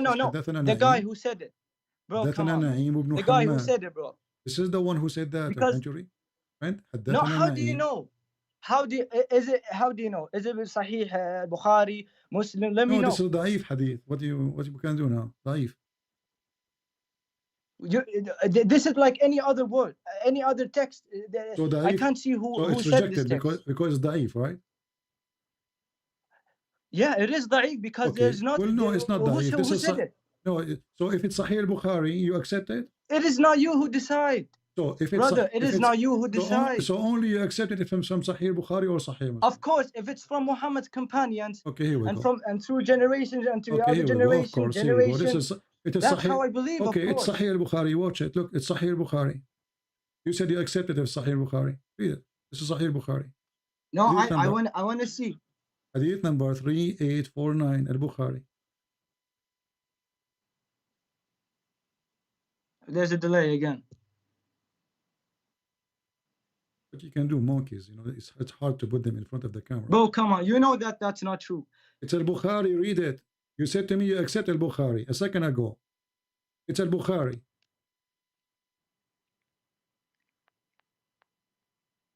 I'm with you, by the way, I'm with you. No, you are not with me because I'm watching the monkeys having adultery, fornications. Are you with me watching? Nice. Yeah, I'm just looking. I just want to make sure if he said that, because you know there's a hadith da'if. Of course, I think you were Muslim. You were an ex-Muslim. Yeah. Al-Bukhari is da'if now. Al-Bukhari, it's you who said to me you accept Al-Bukhari. No, I'm saying I'm looking for the hadith now. This is the hadith in front of you. It's the hadith in front of you. No, through my own info. I'm just trying to see if it's true. If it's hadith da'if or not. Why? How it's going to be da'if? It's in al-Bukhari. Okay, is that how you're gonna play? You're just gonna talk over me and say, if it's al-Bukhari, you accept. It's you who said that. If it's al-Bukhari, you accept it. If it's not, you will not. Yeah, but don't you know there's something called hadith da'if? But al-Bukhari have da'if too. There's weak hadiths. By the way, guys, there's weak hadith. Okay, hold on. This is in the Quran too. Here we go. What you will do now? You will say to me, weak Quran. Okay. Do you want me to tell you my answer? Don't tell me your answer now. I want you to read the Quran because now you will say to me. Now you will say to me. Now you will say to me the Quran is weak. Here we go. This is the chapter 6, the chapter of animals. Even the chapter name is the chapter of animals. The chapter of animals. Christian, all the animals are believers, and Allah sent them Quran. Are you gonna talk over me? I'm trying to answer. You are the one who said this is not true. No, it's in the Quran too. Yeah, Christian Prince. Let me answer. Okay. Okay. What I'm saying is, I don't know. I cannot say anything that I don't that I think I know about. When I don't know this, when I don't know about this hadith, I cannot tell you. Oh yeah, I know. When I don't actually. What about know. the Quran? That's why I'm not gonna talk about it. The Quran says our enemies are believers, and they are sent books. Oh, you're talking over. You weren't listening. Nice. Yeah. Where is it? There's not an animal. Yeah. Yeah. Show me in Arabic. Okay, here we go. In Arabic. Well, can I tell you something? No, don't tell me something. Read first. Yeah. After we read this, I'm gonna give you something on your Bible. So you try to escape from the madness. No, I'm not trying to escape. I told you, and even in chat, I said if there's something I don't know, I'm not gonna talk about it. That's how I'm gonna say it. But why you call me racist when I say this is the Quran? The Muhammad, he said I need. No, you said you Muslims. Come on, bro. You know that more than you're Arabic. Are you Arabic or no? No, I am Chinese. Bro, I can tell it from your accent, bro. You're Arabic. You were talking Arabic, bro. I'm black, blonde, African. Yes, you are American, Arabic, bro. China. You're even talking about other countries. Come on, bro. I'm not that dumb. I don't even speak Arabic, as you see. You just spoke Arabic, bro. I did not. Prove it. Oh, you're also a liar. So why Muslims are making videos saying Christian Prince don't speak Arabic? Bro, you just talked to me. You just talked to me when I said my name. My friend, I do not know Arabic. وما من دابة في الأرض ولا طائر بطير. I'm not speaking Arabic now. This is gibberish. So the Muslim, they have videos saying Christian Prince do not know Arabic. Yeah, that's how you play your viewers. So why Muslims lie then? Why Muslims they say Christian Prince do not speak Arabic? Arabic? How you play your viewers. Okay, Christian Prince, can I ask you a question? No, don't ask me. Please listen. I want you to answer. You are trying to escape. I said to you, the Quran you are reading today, it is the Quran of who? The Quran you are reading today is the Quran of who? Allah, He sent 7 Quran. You said to me, who you get this from? Yeah, I'm looking. Okay, so Allah, He sent 7 Quran. Why Allah sent 7 Quran? Just give me a sec. I'm looking. Okay.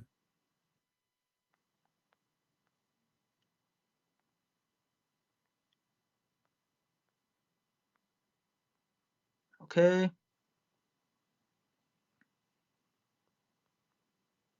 You went in Arabic? No. I have my own. Wait. Where is it? Okay.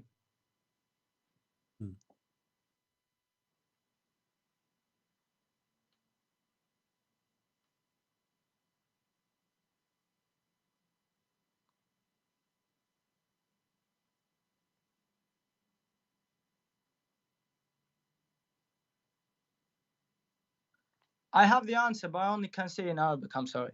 Why? How come you don't speak? You forget English now? No, because the answer is in Arabic, and I'm really bad at translating. The Muslims say I do not know Arabic, so you have to say it in English because I don't understand Arabic. Yes, you know Arabic, but you trust that's not what. We speak here in English. All the audience, I have 1,400 people listening. Nobody speaks Arabic. Why you want to answer in Arabic? If you call me speaking in English, you know that the channel is in English, and now we have 1,400 people. Maybe the only one who speak Arabic here is you and me. So why you want to answer in Arabic?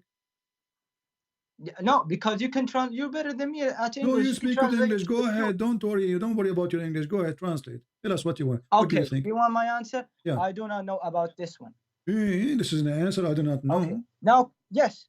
So now, each time I show you something, you say I do not know about this. So you Muslim, you lie to us. You say we have Quran. Yeah. And the Quran is preserved. Okay. Then we ask you, what is the 7th Quran? Beautiful. You say I do not know. Okay, yes, where is the whole Quran? Okay, hold on. Yes, the Holy Bible. Which one? 1, 2, 3, 4. I don't know which one. Yeah. Okay, the Holy Bible is confirmed in the Quran. The original. Okay, we don't want to go to that. Let me tell you this is the one we have. This is the only one we have. Yeah, let me tell you this. So, do you know the story about King James? So listen, Abdul. When a Muslim, my God. now I listen. It's my turn. when a Muslim. It's a conversation. It's my turn. I should talk as well. Your turn since the beginning. You are the one who called me. You are the one who started the topic. I told you the answer. The topic, and now you are saying to me it's my turn. Oh, it's not your turn. You are changed. You are trying to escape. No, but okay. Now you said to me you do not know about this. Now you know, so you have no excuse. Okay, so there's 7 That's Qur'an. my answer. There's 7 No, Qur'an. I said I know it in Arabic, but I cannot explain it in English. I'm sorry, I don't know. Qur'an? Brother, where is I answered you. I said I do not know. No. Allahu a'lam wa ana la a'lam. What do you mean Allahu a'lam? So your prophet did lie? What do you mean prophet did lie? You're not making any sense, actually. So did you lie to me? Did you lie to me when you said the Quran is preserved? Oh my God. But I think you were actually bullied when you were a kid. I actually think that. You were actually bullied by Muslims. What bully? I think so. What bully mean? What bully mean? Explain to me what bully. Now you know what bully means. No, I don't know. I'm learning from you. Tell me what bully means. Now you know what bully means. Now you know what bully means. Let's be real. Let's be real. You know what bully means. Let me ask you this. Okay, you know, hold on. I heard that there's a kid he was bullied. His name is Muhammad when he was a now kid. You're getting out of context. Okay. And his uncle wife, he make fun of him always, and even they kick him out from the house. Is that correct? Who's that? What is that? Your prophet. Show me. Give me. How do you know? Each time I show you. How do you know this? Yeah, I want to know. I want to know. I want to know knowledge. I want that knowledge. I want to know. How are you claiming when you don't have proof? Okay, let us go. And by the way, if it is written, it's called ibtila. Okay. Here we go. Okay, I'm answering you. It's called ibtila. Okay, listen. It's called ibtila. Every messenger has to struggle. How your prophet struggle? For example, Muhammad, he watched his kids die. He watched his wife. He watched his friends. That's how it is. He couldn't ask for forgiveness for his parents. No, because they were not Muslims. Your prophet, you says ibtila. Your prophet, he said that he was the ibtila he have by lies. He have a lot of lies. How can you tell it's a lie? Let me ask you this. The prophet says so. What's wrong with you? Are you against your prophet, Faisal? Are you insulting your prophet? Okay, I told you, if something I don't know about, I'm not going to answer because I don't know. Okay, my friend. Did your prophet have a problem? The problem was lies. What do you mean by lies? Lies. Lies. Of course, Muhammad never said a lie. Why would he say a lie? He was full of lies? He wasn't, actually. Why not? He was clean. What do you mean, why not? Why not? Is that because he's a clean? Bro, it's so sad that you don't want to know the truth. It's really, really sad. Well, Muhammad, he was full of lies. No, it's really sad that you don't want to know the truth. No, I am the one who's showing you the truth, and you are the one who do not know the truth. Do you know why? Because you're talking over me and you're not giving me a chance. That's why it's really sad. Yeah. Well, my friend, it's very sad. It's very sad. It's very sad. I'm asking you, did your prophet, did your prophet full of lies? Was full of lies or not? What? Did your prophet, he was full of lies, yes or not? I just answered it like 100 times, no. Okay. So why the hadith says that there's women, they used to take lies from the head of Muhammad? Oh my God. That's why I can't answer you, bro. Why you can't answer? Because you're giving me weak hadith, and more so, I don't know the answer. How you know they are weak hadith? How you know they are weak hadith? And because it didn't come through his companions. So the hadith came from who? There are some at the time of the Prophet. There are some companions who didn't listen to Muhammad but believed that he said this and that. Okay. But what we believe in, that Muhammad, when something happens, and Muhammad explains, his companions write it down and tell it to others through generations and generations to come, and then that's how it works. That's how you find a strong hadith. Okay. Okay. So, but this is confirmed hadith that the Prophet used to be full of lies. What we would do according now. to your website. Yeah. According to the website. What do you mean according to the website? Are you Muslim making fake website? Bro, you're not making any sense. Oh my. Okay, let me ask you this. My friend, I'm not the one who's making that sense or not. This is your Muslims.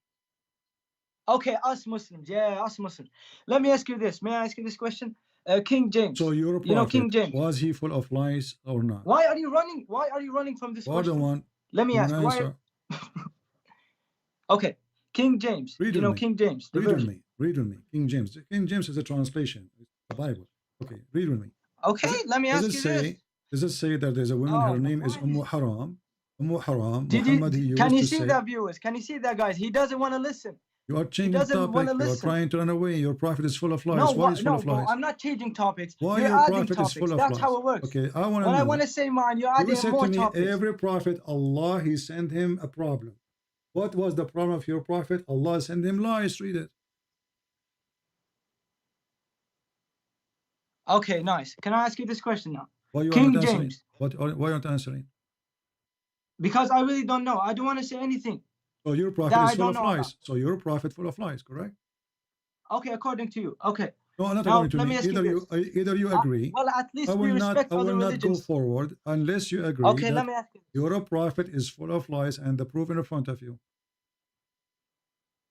A woman, her name is Haram. A woman, her name is Haram. Can I ask you this? Used to feed him. Is the wife of Abu Ubaidah, and she is the one who used to clean his head from lies. Okay, beautiful. Can I ask you now my beautiful. question? Do you agree or not? Bro, you were talking for like. Do you agree? Can I ask my simple question that you Christian Prince can answer? Do you agree that you're the only one who has the answer, and I want to know. Okay, I want to join Christianity. I want to know this answer. Can you answer this for me? Yeah. Okay, I will give you this answer. So you don't want to answer. Okay. Now, yeah. Okay. Do you know King James Version? I do not know. He doesn't know. How do you know then? I don't know. You tell me. I don't know anything. I'm learning from you everything. How are you Christian when you don't know about your version? I don't know. You tell me. Do you know what King James Version means? The name, I've never read the Bible, as I've said. Oh, this is a translation. This is a translation. King James Version. It's a translation. Like you Muslim, you say translation for the Quran, Yusuf Ali. Jesus was.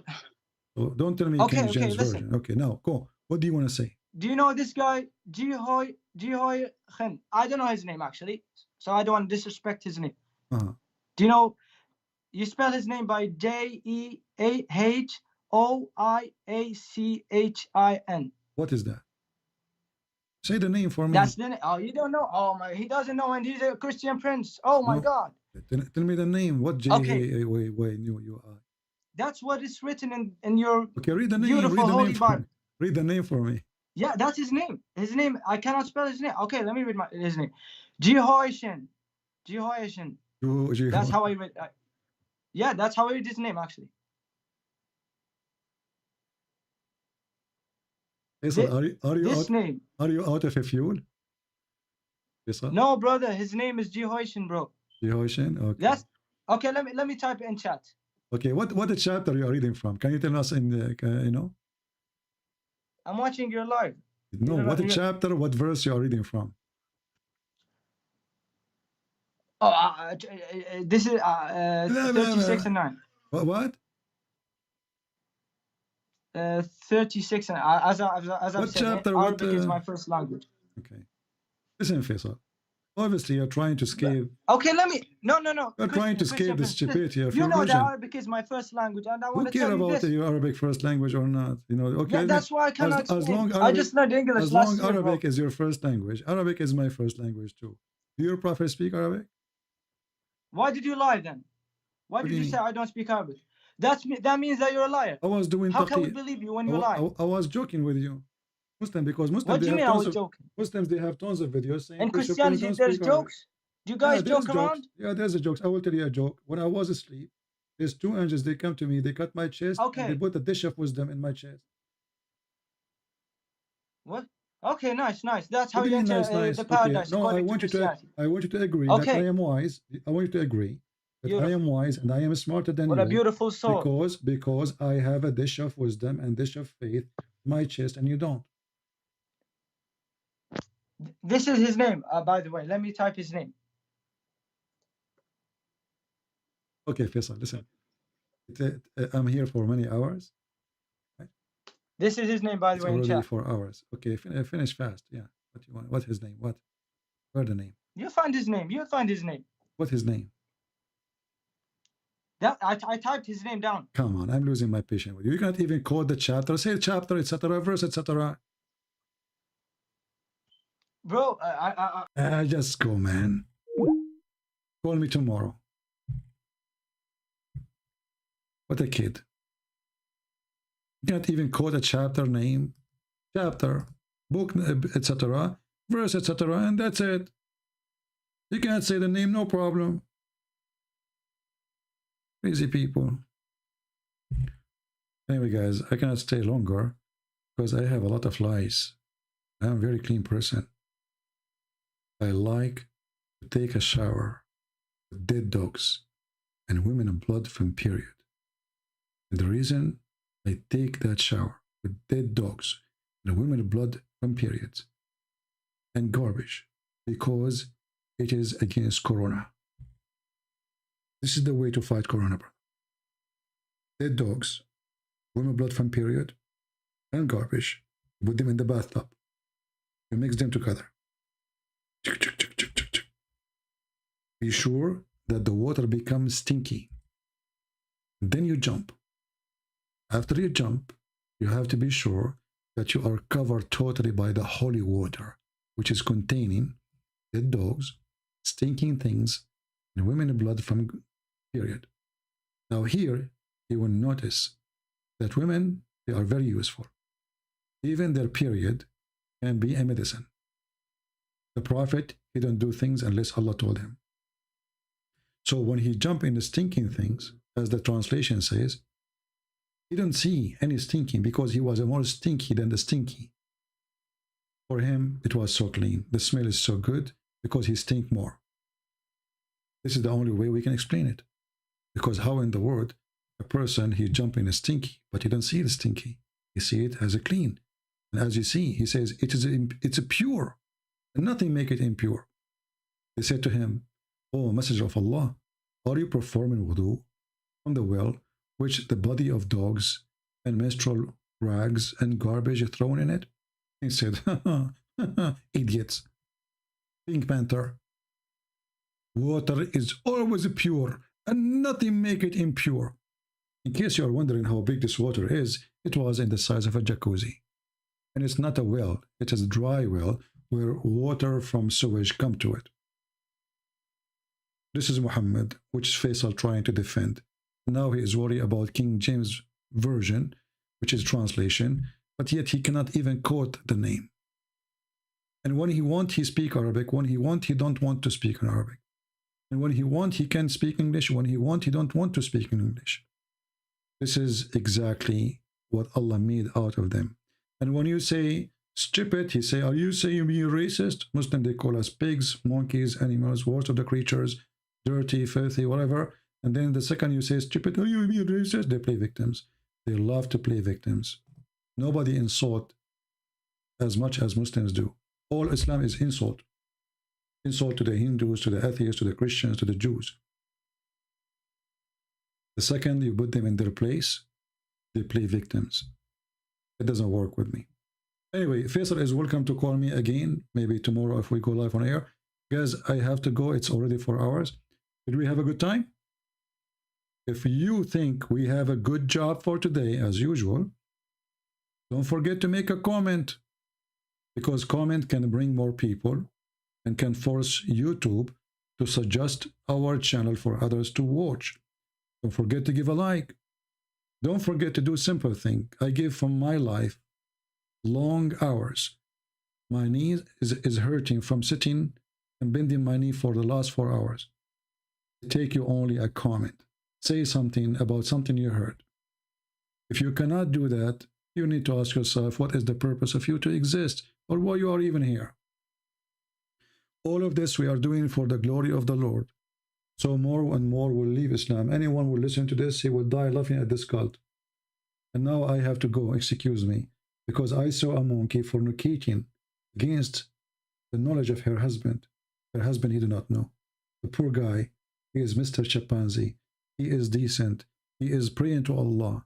And she don't know that this will hurt him badly. She knew for sure. She is an evil female monkey. May Allah curse her. She committed fornication because other male monkey, he have a bigger banana. And you know, size does matter. And I'm talking about banana now as a fruit. Don't take me wrong. So Islam is very convincing. Islam is true from God, the only religion who can come with a lot of stories. Fountain of youth. The guy whose eyes is blessed, he sit in the ground, he make the ground green. Monkey who committed adultery, may Allah curse her. This is why I say to you, if you are single, never marry a monkey. I'm telling you, marry a deer, maybe it's okay. A cow, monkeys, they cheat. I'm telling you, I'm not being racist now against the monkeys, but it's proven by the Prophet of Allah and his companions that monkey females, they are not decent. They do fornication. And me, myself, I will never date a monkey, between two brackets, again. Thank you very much for being here. May the Lord bless you. And this is your brother Christian Prince was serving you for today. I hope you did enjoy and you learned how silly Islam is. And Islam is not what they say. It is what Islam says, not what the Muslim says. Thank you. God bless you. See you soon after we have more than 20,000 views of the video. So make it happen as soon as possible. So we will be back. God bless.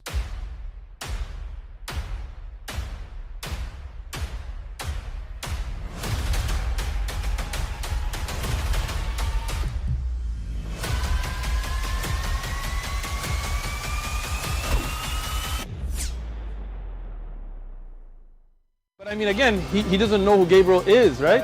Because he didn't come from an Abrahamic faith.